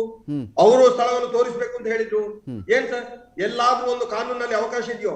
ನಾವು ಹೂತಾಕಿದ ಹೆಣವನ್ನು, ಲೀಗಲ್ ಆಗಿ ಹಾಕಿದ ಹೆಣವನ್ನು ಇವರು ಹೇಳಿದ್ರು ಅಂತ ನಾವು ಎತ್ತಿ ಹಾಕಿ ತೋರಿಸ್ಬೇಕಂತ ಅವರಿಗೆ. ಪಂಚಾಯತ್ ಅವರು ಎಲ್ಲಿದೆ ಹೆಣ ಹಾಕಿದ್ದು ತೋರಿಸಿ, ಅದನ್ನು ಈಗ ಸಿಗ್ಲಿಲ್ಲಲ್ಲ, ನೀವು ಹಾಕಿದ್ದೆ ಎಲ್ಲಿ ಅಂತ ಹೇಳುವಂತ ಪ್ರಶ್ನೆಗಳು. ಈ ಮೀಡಿಯಾಗಳು ಕೆಲವು ಏನು ಸೋಷಿಯಲ್ ಮೀಡಿಯಾಗಳಲ್ಲಿ ಬಂದದ್ದು ನೋಡಿದ್ರೆ ನಮಗೆ ಬಹಳಷ್ಟು ಬೇಜಾರವು ಆಗ್ತಾ ಇದೆ. ಆಮೇಲೆ ಅದಕ್ಕೆ ಸಪೋರ್ಟ್ ಆಗಿ ಸರ್ಕಾರ ನೋಡಿ, ಮೊನ್ನೆ ಅವರು ಹೊರಗಡೆ ಬಂದವರು SIT ಚೀಫಿಗೆ ಬೈತಾರೆ, SIT IOಗೆ ಬೈತಾರೆ, SIT ಸರಿ ಇಲ್ಲ ಅಂತ ಹೇಳ್ತಾರೆ, ಅವರನ್ನು ಯಾರು SP ಆಗಿ ನೇಮಕ ಮಾಡಿದ್ದು ಅಂತ ಹೇಳುವಂತ ಪ್ರಶ್ನೆಯನ್ನು ಕೇಳ್ತಾರೆ. ಒಟ್ಟಾರೆ ಬೇಕಾಬಿಟ್ಟಿಯಾಗಿ ನನಗೆ ಸ್ವಾತಂತ್ರ್ಯ ಇದೆ ಅಂತ ಹೇಳಿ ಏನೆಲ್ಲ ಮಾತಾಡ್ಲಿಕ್ಕೆ ಸಾಧ್ಯ ಇದೆಯೋ ಅದನ್ನೆಲ್ಲ ಮಾತಾಡಿ ಬಿಟ್ಟಿದ್ದಾರೆ. ಎಲ್ಲರ ಮೇಲೆ ಆರೋಪ ಮಾಡಿ ಆಯ್ತು, ಏನೆಲ್ಲ ಇದೆಯೋ. ಈಗ್ಲೂ ಅವರ ಇದ್ರಲ್ಲಿ ಏನಿದೆ ಅಂತ ಹೇಳಿದ್ರೆ ಈಗ್ಲೂ ಸರಿಯಾಗಿ ತನಿಖೆ ಆಗ್ಲಿಲ್ಲ, ಅಲ್ಲಿ ಇನ್ನೂ ಇದಾವೆ, ಹುಡುಕ್ಬೇಕು. ಅವರನ್ನು ಏನೋ ಬ್ಲಾಕ್ ಮೇಲ್ ಮಾಡಿದ್ದಾರೆ ಅಂತ ಹೇಳ್ತಾರೆ. ಯಾರು ಸರ್ ಬ್ಲಾಕ್ ಮೇಲ್ ಮಾಡಿದ್ದಾರೆ? ಅವರು ಜೈಲಲ್ಲಿ ಇದ್ರು. ಆ ಚಿನ್ನಯ್ಯ ಜೈಲಲ್ಲಿ ಇದ್ದಾಗ ಅವರು ಕೊಟ್ಟಂತ ಸ್ಟೇಟ್ಮೆಂಟ್, ಆಮೇಲೆ ಅಲ್ಲಿ ಬಂದು ಮತ್ತೆ 183 ಸ್ಟೇಟ್ಮೆಂಟ್ ಆಗಿರುವಂತದ್ದು. ಯಾರು ಹೆದರಿಸಿಕೆ ಬರ್ತದೆ ಅಂದ್ರೆ ಪೊಲೀಸ್ನವರ ಮೇಲೆ ಡೌಟ್ ಇದೆಯಾ, ಅಥವಾ ನಮ್ಮ ವ್ಯವಸ್ಥೆ ಮೇಲೆ ಡೌಟ್ ಇದೆಯಾ ಅಂತ ಹೇಳುದನ್ನು ನಾವು ಪ್ರಶ್ನೆ ಮಾಡ್ಕೊಳ್ಬೇಕಾಗಿದೆ. ಬಹುಶಃ ನಮ್ಮ ತಾಳ್ಮೆ, ಬಹಳಷ್ಟು ತಾಳ್ಮೆ ತಗೊಂಡೆವು. ಕೊನೆಗೆ ಗ್ರಾಮಸ್ಥರ ತಾಳ್ಮೆ ಮಿತಿ ಮೀರಿತು. ಯಾಕೆ ಅಂತ ಹೇಳಿದ್ರೆ ಯುವಕರು ಅಲ್ಲಿದ್ದಾಗ ಅವರನ್ನು ಗುರಾಯಿಸಿ ನೋಡುವಂತದ್ದು, ನಮ್ಮ ಯುವಕರನ್ನ ಕೆಲವು ಗುಂಪಿನವರು ಬಂದು ಗುರಾಯಿಸಿ ನೋಡುವಂತದ್ದು, ನೀನ್ ಯಾಕೆ ಇಲ್ಲಿ ಬಂದಿ ಅಂತ ಕೇಳುವಂತದ್ದು, ಹಲವಾರು ಪ್ರಶ್ನೆಗಳನ್ನು ಕೇಳ್ತಿದ್ರು ಕೂಡ ನಮ್ಮವರು ಸುಮ್ಮನೆ ಇದ್ರು. ಕೊನೆಗೆ ಇದು ಯಾವಾಗ ಮುಗೀತದೆ ಅಂತ ಹೇಳುವಂತ ಹಂತಕ್ಕೆ ಬಂತು. SP ಅವರಿಗೆ ಒಂದು ರೀತಿಯ ಇಲ್ಲಿ ತನಿಖೆಯಲ್ಲಿ ಒಂದು ರೀತಿಯ ಗೊಂದಲ ಉಂಟಾಯ್ತು. ಅವರು ಬಂದ್ರು. ಇಲ್ಲಿ ಪೊಲೀಸ್ನವರೆಲ್ಲ ನಮ್ಮ ಧರ್ಮಸ್ಥಳದ ಏನು ದೊಡ್ಡ ಒಂದು ಭಯೋತ್ಪಾದನಾ ಕೇಂದ್ರವನ್ನಾಗಿ ನೋಡಿದ್ರು ಎಲ್ಲ ಜನರು. ಬಹಳಷ್ಟು ಇಲ್ಲಿ ನಡೆದಂತ ಘಟನೆಗಳು. ಬಹುಶಃ ಇದನ್ನು ನಾವು ತಾವೀಗ ಹೇಳಿದಂತೆ ತಮ್ಮ ವೃತ್ತಿಯಲ್ಲಿ ಇಷ್ಟು ಲಾಂಗ್ ಪ್ರೋಸೆಸ್ ಇರುವಂತ ಒಂದು ಇದಾದ್ರೆ, ನಮ್ಮ ಜೀವನದಲ್ಲಿ ಇದು ನಾವು ಕಣ್ಣಾರೆ ನೋಡಿರುವಂತದ್ದು. ಅಲ್ಲಿ ಬರುವಂತದ್ದು ಒಂಥರ ಪಿಕ್ಚರ್ ಸ್ಟೈಲ್ ಅಲ್ಲಿ ಎಲ್ಲರೂ ನೋಡುವಂತದ್ದು, ಏನು ಗುಂಪು ಕಟ್ಟಿಕೊಂಡು ಜನ ನೋಡುವಂತದ್ದು. ಧರ್ಮಸ್ಥಳ ಕ್ಷೇತ್ರಕ್ಕೆ ಹೋಗ್ಬೇಡಿ, ಅಲ್ಲಿ ರಾಕ್ಷಸರು ಇದ್ದಾರೆ ಅಂತ ಹೇಳಿ ಮತ್ತೆ ಮೆಸೇಜ್ ಕೊಡುವಂತದ್ದು, ಇದೆಲ್ಲ ನಡೀತು ಸರ್. ಖಂಡಿತವಾಗಿಯೂ FIR ಸ್ಟಾಪ್ ಆಗ್ಲಿಲ್ಲ. ಮೊನ್ನೆ ತನಕ ಹೈಕೋರ್ಟ್ ಅಲ್ಲಿ ಏನಿದಿತ್ತು ಮುಂದಕ್ಕೆ ನಡಿಬೇಕಾದ್ರು ನಡೀತದೆ. SIT ಅವರು ಖಂಡಿತ ಮಾಡ್ತಾರೆ ಅಂತ ಹೇಳೋದು ಭರವಸೆ ನಮ್ಮಲ್ಲಿ ಈಗ್ಲೂ ಇದೆ.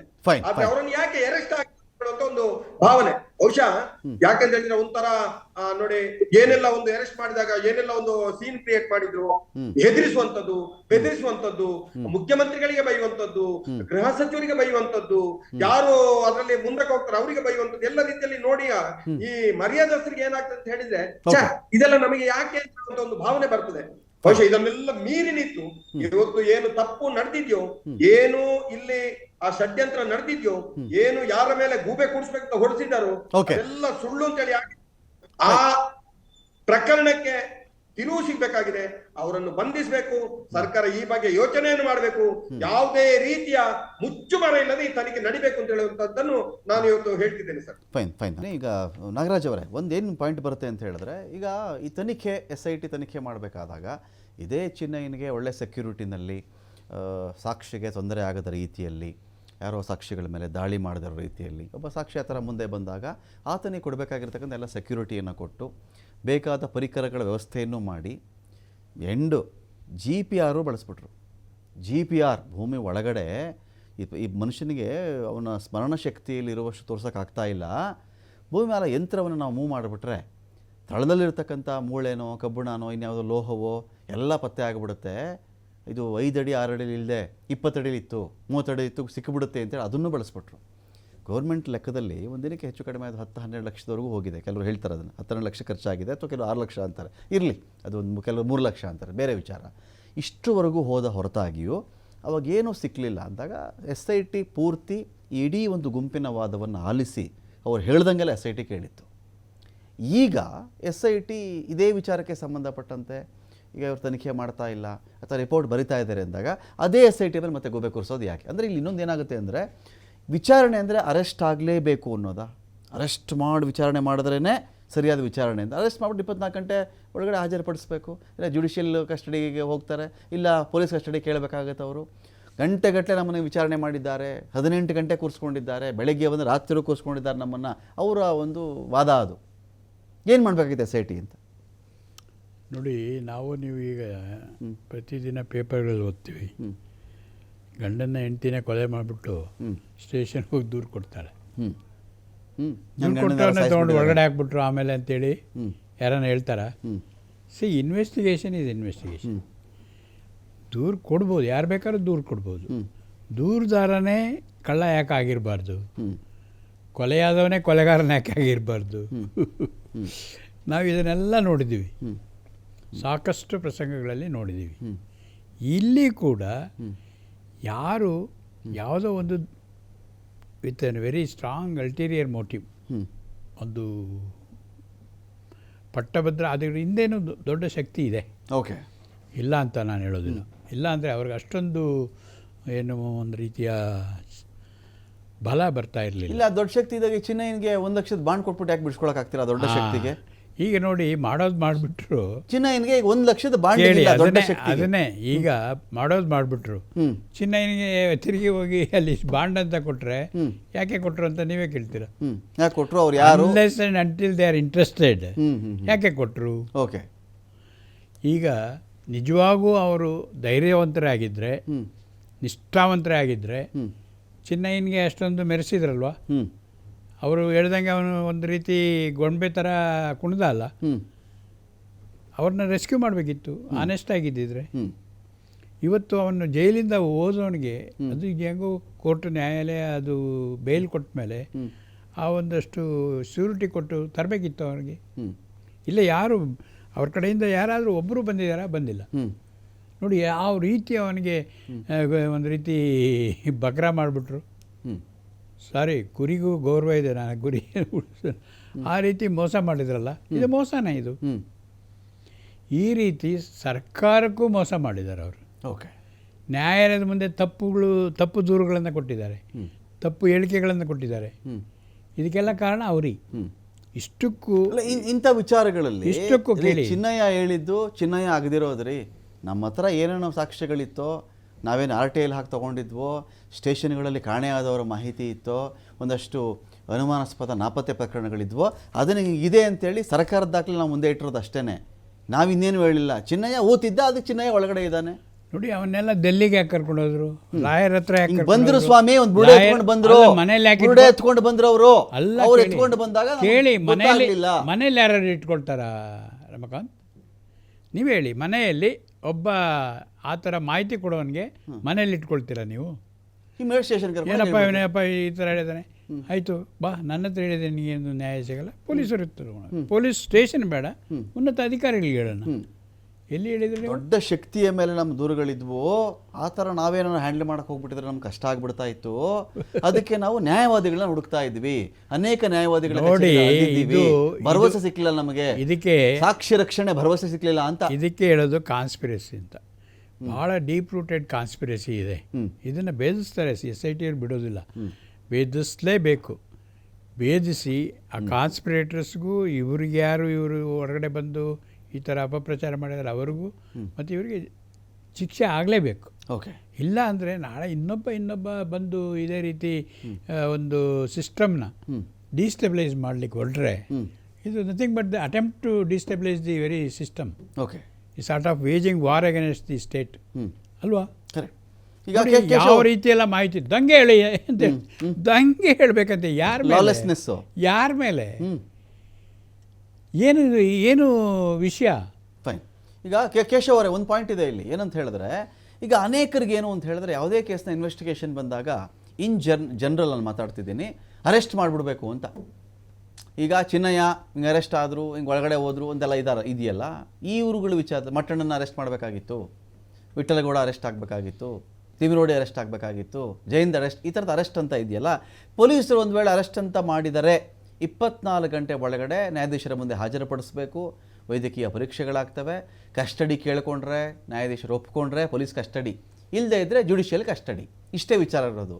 ಬಟ್ ಇಲ್ಲಿ SIT ಮಾಡಿರೋದೇನು ಅಂದರೆ, ನಮ್ಗೆ ಗೊತ್ತಿರೋ ಮಾಹಿತಿಯ ಪ್ರಕಾರ ಅನೇಕ ಬಾರಿ ಇವ್ರನ್ನ ಕರೆದಿದ್ದಾರೆ, ವಿಚಾರಣೆಗೆ ಸಮನ್ ಮಾಡಿದ್ದಾರೆ, ಇವ್ರನ್ನ ವಿಚಾರಣೆಗೆ ಇವ್ರು ಹಾಜರಾಗಿದ್ದಾರೆ. ನಮಗೆ 18 ಗಂಟೆ ಕೂರಿಸ್ಕೋತಾ ಇದ್ರು, ಎಷ್ಟಲ್ಲಿ ಹಾಜರಾಗಬೇಕು ನಾವು ಇವರು ವಿಚಾರಣೆಗಳಿಗೆ, ನಮಗೆ ಇದು ಹೆರಾಜ್ ಮಾಡ್ತಾ ಇದ್ದಾರೆ, ಇವರು ಬೇಕು ಅಂತ ಹಿಂಗೆ ಮಾಡ್ತಾ ಇದ್ದಾರೆ ಅಂತ ಇದೇ ಗ್ಯಾಂಗ್ ವಾದ ಮಾಡ್ತು. ಈಗ ನಾವು SIT ಕೊಡ್ತಕ್ಕಂಥ ರಿಪೋರ್ಟ್ಗೆ ವೆಯ್ಟ್ ಮಾಡಿ, ಅಲ್ಲಿ ಇವ್ರುಗಳಲ್ಲಿ ಯಾರಾದರೂ A1 A2 A3 ಇವ್ರುಗಳ ಮೇಲೂ ದೋಷಗಳು ಹಾಕಿದರೆ ನ್ಯಾಯಾಲಯ ಫೈನಲಿ ಅವ್ರಿಗೆ ಜೈಲಿಗೆ ಹಾಕುತ್ತೋ ಖುಲಾಸೆ ಮಾಡುತ್ತೋ, ನ್ಯಾಯಾಲಯಕ್ಕೆ ಬಿಟ್ಟು ವಿಚಾರ ಅಲ್ವಾ? ಇಲ್ಲಿ ಬೇರೆಯವ್ರ ಅರ್ಜೆನ್ಸಿ ಯಾಕಿಲ್ಲಿ ಅಂತ ನೋಡಿ ಸರ್, ಇಲ್ಲಿ ಬಂಧನ ಆಗ್ಬೇಕು ಅಂತ ಹೇಳುವಂತದ್ದು ಅದು ಕೆಲವರ ಮನಸ್ಥಿತಿ. ಯಾಕೆಂತ ಹೇಳಿದ್ರೆ, ಇಷ್ಟೆಲ್ಲ ತಪ್ಪು ಮಾಡಿದ್ರು, ಇಷ್ಟೆಲ್ಲ ಹೇಳಿದ್ರು, ಇಷ್ಟೆಲ್ಲ ಏನು ಬಹಳಷ್ಟು ಲಾಸ್ ಮಾಡಿಸಿದ್ರು, ಬಹಳಷ್ಟು ಸಮಯ ವ್ಯರ್ಥ ಮಾಡಿದ್ರು, ಬಹಳಷ್ಟು ಆರೋಪಗಳನ್ನು ಮಾಡಿದ್ರು, ಆದ್ರೆ ಇಷ್ಟೆಲ್ಲ ಅವರನ್ನು ಯಾಕೆ ಅರೆಸ್ಟ್ ಮಾಡ್ಲಿಲ್ಲ ಅಂತ ಹೇಳುವಂತದ್ದು ಒಂದು ಭಾವನೆ. ಯಾವಾಗ ಬಂತು ಇದು? ಅವರೇ ದೂರುದಾರರೇ ಏನು ಕೈದಿ ಆದ್ರು, ಅಥವಾ ಈ ಯಾರೆಲ್ಲ ಅದರಲ್ಲಿ ಇದ್ರು ಹಿಂದ್ಗಡೆ ಅವರನ್ನೆಲ್ಲ ಆರೋಪಿಗಳ ಸ್ಥಾನದಲ್ಲಿ ನಿಲ್ಸಿದಾರೆ ಇಲ್ವಾ ಅಂತ ಹೇಳೋದು ಈಗಲೂ ನನಗೆ ಗೊತ್ತಿಲ್ಲ.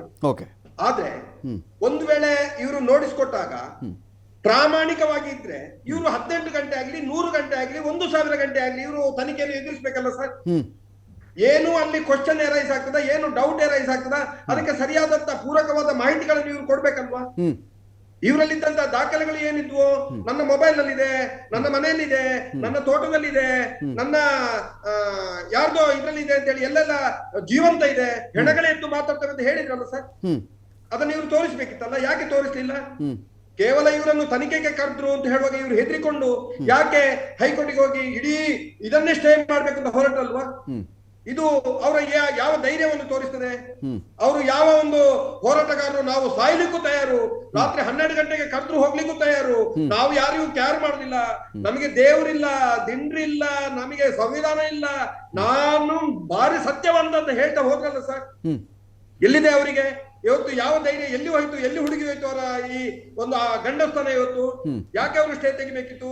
ಈಗ ಅದ್ರ ಮತ್ತೆ ಇವರನ್ನು ಆರೋಪಿಗಳನ್ನಾಗಿ ಮಾಡ್ತಾರೆ ಅಂತ ಹೇಳುವಂತ ಡೌಟ್ ಅವರಿಗೆ ಇತ್ತು ಅಂತ ಹೇಳಿದ್ರೆ, ಯಾಕೆ ಆರೋಪಿಗಳನ್ನು ಮಾಡ್ತಿದ್ರು ಅಂತ ಹೇಳುದನ್ನು ಇವ್ರು ನೋಡ್ಬೇಕಲ್ಲ. ನಾವೇನು ತಪ್ಪು ಮಾಡಿದ್ದೇವೆ, ತಪ್ಪು ಮಾಡ್ಲಿಲ್ಲ ಅಂತ ಹೇಳಿದವರಿಗೆಲ್ಲ ಆ ಧೈರ್ಯ ಇರುವಂತದ್ದು.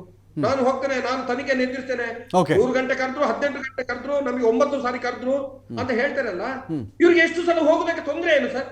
ನಿಜ, ಏನು ತೊಂದ್ರೆ ಇದೆ? ಅಲ್ಲಿ ಬಟ್ಟೆ ಕೊಡ್ತಾರೆ, ನಮಗೆ ಒಳ್ಳೆ ರೀತಿಯಲ್ಲಿ ಟ್ರೀಟ್ಮೆಂಟ್ ಕೊಡ್ತಾರೆ, ಒಳ್ಳೆ ರೀತಿಯಲ್ಲಿ ನಮ್ಮನ್ನು ನೋಡ್ಕೊಂಡ್ರು ಅಂತ ಹೇಳಿದವರು ಮತ್ತೆ ಅವರಿಗೆ ಇದು ನಾವು ಮಾಡಿದ ಷಡ್ಯಂತ್ರ ಎಲ್ಲ ಗೊತ್ತಾಗಿದೆ, ನಮ್ಮನ್ನು ಆರೋಪಿಗಳನ್ನಾಗಿ ಮಾಡಿದ್ದಾರೆ, ಇವತ್ತು ಬಂಧಿಸ್ತಾರೆ ಅಂತ ಹೇಳುವಾಗ ಸ್ಟೇಗೆ ಹೋಗಿದ್ದಾರೆ.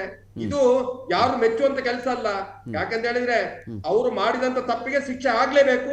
ಖಂಡಿತ ಅದು ಕಾನೂನಲ್ಲಿ ಅವರು ಹೊರಗಡೆ ಹೋಗ್ಲಿಕ್ಕೆ ಖಂಡಿತ ಸಾಧ್ಯ ಇಲ್ಲ. ಯಾಕಂದ್ರೆ ನಮ್ಮ ಕಾನೂನು ಅಷ್ಟು ದುರ್ಬಲ ಆಗಿಲ್ಲ.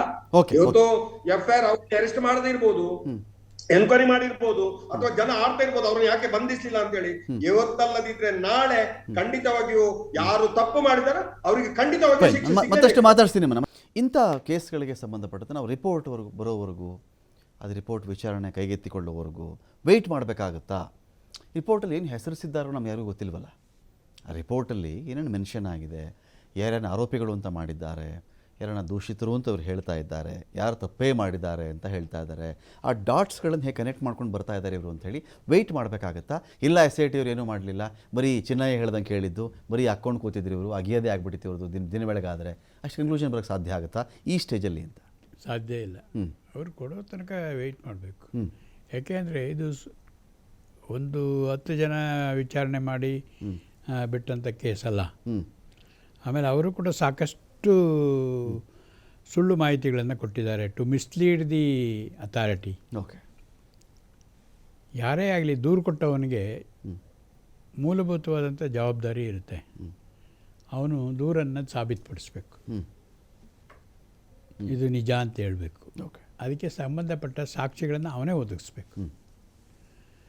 ಸಾಧ್ಯವಾದಷ್ಟು ಅವನು ಒದಗಿಸಿದರೆ ಅದು ನಿಜ ಅಂತ ಹೇಳ್ಕೊಂಡು ನಾವು ಹೇಳ್ಬೋದು. ಸುಮ್ಮನೆ ಕಾಟಾಚಾರಕ್ಕೆ ಒಂದು ಪಾಸಿಂಗ್ ಇದು ಟೈಪು ಕೊಟ್ಬಿಟ್ರೆ ಊಹೆ ಮಾಡಿಕೊಂಡು ಅದು ದೂರ ಆಗಲ್ಲ. ಆ ಥರ ದೂರು ಕೊಟ್ಟವ್ರ ಮೇಲೆ ಕ್ರಮ ಆಗುತ್ತೆ. ಯಾಕೆಂದರೆ ಮಿಸ್ಲೀಡ್ ಮಾಡಿದ್ದಾನೆ ಅಥಾರಿಟಿನ. ಓಕೆ. ಆ್ಯಂಡ್ ಮಿಸ್ಯೂಸ್ ಮಾಡಿದ್ದಾನೆ ಅವನ ಒಂದು ಫ್ರೀಡಮನ್ನು. ಇಲ್ಲಿ ನೋಡಿ ಎಷ್ಟೊಂದು ಜನ ಕೆಲಸ ಮಾಡಿದ್ದಾರೆ. ನೀವು ಗೊತ್ತಿದೆ, ಮಳೆಯಲ್ಲಿ, ಚಳಿಯಲ್ಲಿ, ಕರೆಕ್ಟ್, ರಾತ್ರಿ ಇಡೀ ಕಾವಲಗಾತು ಮಾಡೋದು ಕಾಡಲ್ಲಿ. It's not A joke. ಯಾಕೆಂದರೆ ನಾನು ಅದನ್ನು ಅನುಭವಿಸಿದ್ದೀನಿ. ಯಾಕೆಂದರೆ ವೀರಪ್ಪನ ಆಪರೇಷನಲ್ಲಿ 4 ವರ್ಷ ಇದ್ದು ಅನುಭವಿಸಿದ್ವಿ. ಕಾಡಲ್ಲಿ ಜೀವನ ಮಾಡೋದು ಅಷ್ಟೊಂದು ಸುಲಭ ಅಲ್ಲ. ಇಲ್ಲಿ ಅದನ್ನೆಲ್ಲ ಮಾಡಿಕೊಂಡು ಪಾಪ ಅವರು ಕೆಲಸ ಮಾಡಿದ್ದಾರೆ. ಪೊಲೀಸರಾಗಲಿ, ಇವನ್ನ ಅವ್ರ ಜೊತೆ ಸಹಕರಿಸಿದಂಥ ಪಬ್ಲಿಕ್ ಆಗಲಿ, ಇವರಿಗೆ ಗೊತ್ತಿತ್ತು ನಿಜ ಗೊತ್ತಿದ್ದರೂ ಈ ರೀತಿ ಮರೆಮಾಚಿ ಅವರು ಒಂದು ಅಥಾರಿಟಿಗೆ ಸುಳ್ಳು ದೂರನ್ನು ಕೊಡಿಸಿ ಎಷ್ಟೊಂದು ಡ್ಯಾಮೇಜ್ ಮಾಡಿದ್ದಾರೆ ನೋಡಿ. ಎಲ್ಲ ಹೆಂಗಸರು ಮಕ್ಕಳು ಕೇಳೋರೆ ಏನಾಯಿತು ಏನಾಯಿತು ಅಂತ. ಅಲ್ಲಿ ಅಲ್ಲ, ಆ ಧರ್ಮಸ್ಥಳಕ್ಕೆ ಅಷ್ಟೇ ಆಗಿದ್ರೆ ಪರವಾಗಿಲ್ಲ. ಈಗ ನೀವು ನೋಡ್ತಾ ಇದ್ವಿ, ಎಲೆಕ್ಟ್ರಾನಿಕ್ ಮಾಧ್ಯಮ ನಮ್ಮ ದೇಶದಲ್ಲೇ ನೋಡ್ತಿದ್ರಣ್ಣ, ಎಲ್ಲ ಇಡೀ ವಿಶ್ವವ್ಯಾಪಿ, ಅದು ವಿಶ್ವವ್ಯಾಪಿ. ಹಾಗಾದರೆ ಎಷ್ಟು ಸಮಯ ತಗೊಳುತ್ತೆ ಈ ಸುದ್ದಿನ ಹರಡಲಿಕ್ಕೆ? ಕರೆಕ್ಟ್, ಕ್ಷಣ ಮಾತ್ರ, ರಿಯಲ್ ಟೈಮಲ್ಲಿ ಹೋಗುತ್ತೆ. ಈ ರಿಯಲ್ ಟೈಮ್ ಸುದ್ದಿನ ಆಗಿಂದಾಗೆ ನೀವು ಹೇಳಿದಾಗೆ ಪ್ರಚಾರ ಮಾಡ್ತಾಯಿದ್ವಿ. ಇದೊಂದು ಪರ್ಯಾಪ್ಸ್ ಏನೋ ಆಲ್ಮೋಸ್ಟ್ ಮಾಧ್ಯಮದ ಒಂದು ಟ್ರಯಲ್ ಕೇಸ್ ಅಂತ ನಾನು ಹೇಳಿದರೆ ತಪ್ಪಾಗಲಿಕ್ಕೆ ನಾನು. ಆ ಥರ ಒಂದು ಕೇಸನ್ನು ನೋಡಿ, ಅಯ್ಯೋ ನಾವು ಇಷ್ಟೊಂದು ಪವಿತ್ರ ಕ್ಷೇತ್ರ ಅಂದ್ಕೊಂಡಿದ್ವಿ, ಇದು ಈಗ ಆಗ ಅಂತ ಅವರಲ್ಲೇ ಒಂದು ರೀತಿ ಡೌಟ್ ಬರೋ ಹಾಗೆ ನಡ್ಕೊಂಡ್ರು. ಕ್ರಿಯೇಟ್ ಮಾಡಿದ್ರು ಸಿಚುಯೇಷನ್ನ. ಜನನೇ ದಂಗೆ ಹೇಳೋ ಹಂಗೆ ಮಾಡಿದ್ರು. ಸದ್ಯ ಜನಕ್ಕೆ ಭಾಳ ಪೇಷನ್ಸ್ ಇದೆ ಅಲ್ಲಿಯವರಿಗೆ. ಯಾಕೆಂದರೆ ಸೌತ್ ಕೆನರಾದವರು ಹೇಳಿ ಕೇಳಿ ಭಾಳ ಬುದ್ಧಿವಂತರು ನಮ್ಮ ರಾಜ್ಯಕ್ಕೆ. ಅವರು ಯಾವುದು ಸರಿ ಯಾವುದು ತಪ್ಪು ಅಂತ ಭಾಳ ಯೋಚನೆ ಮಾಡಿ ನಿರ್ಧಾರಕ್ಕೆ ಬರ್ತಾರೆ. ಏನು ನಮ್ಮಾಗೆ ಎತ್ತೀತು ಕೊಟ್ಟಿಗೆ ಕಟ್ಟು ಅಂತ ಹೇಳಿದರೆ ಆ ಕೆಲಸ ಮಾಡಲಿಕ್ಕೆ ಹೋಗಲ್ಲ. ಹಾಗಾಗಿ ಅಲ್ಲಿ ಏನು ಅವರು ಎಕ್ಸ್ಪೆಕ್ಟ್ ಮಾಡಿದರು ಆ ಮಟ್ಟದಲ್ಲಿ ಏನು ಆಗಲಿಲ್ಲ, ಡ್ಯಾಮೇಜ್ ಆಗಲಿಲ್ಲ. ಆದರೂ ಕೂಡ ಟೆನ್ಷನ್ ಬಂತು ಜನಕ್ಕೆ. ಆ ಟೆನ್ಷನ್ನಿಗೆ ಎಷ್ಟು ಬೆಲೆ ಕಟ್ಟಬೇಕು? ಆಗುತ್ತೇನಾ ಬೆಲೆ ಕಟ್ಟಕ್ಕೆ? ಇದೀಗ ಡ್ಯಾಮೇಜ್. ಸಂಕೇತ ಹೆಣಿಗೆ ಅವರು ನಮ್ಮ ಜಾಯ್ನ್ ಆಗಿದ್ದಾರೆ, ಸುಪ್ರೀಂ ಕೋರ್ಟ್ನ ವಕೀಲರು. ಸಂಕೇತ ಹೆಣಿಗೆ ಸರ್, ಸ್ವಾಗತ ನಿಮಗೆ ಒಂದು ಡಿಬೇಟ್ಗೆ.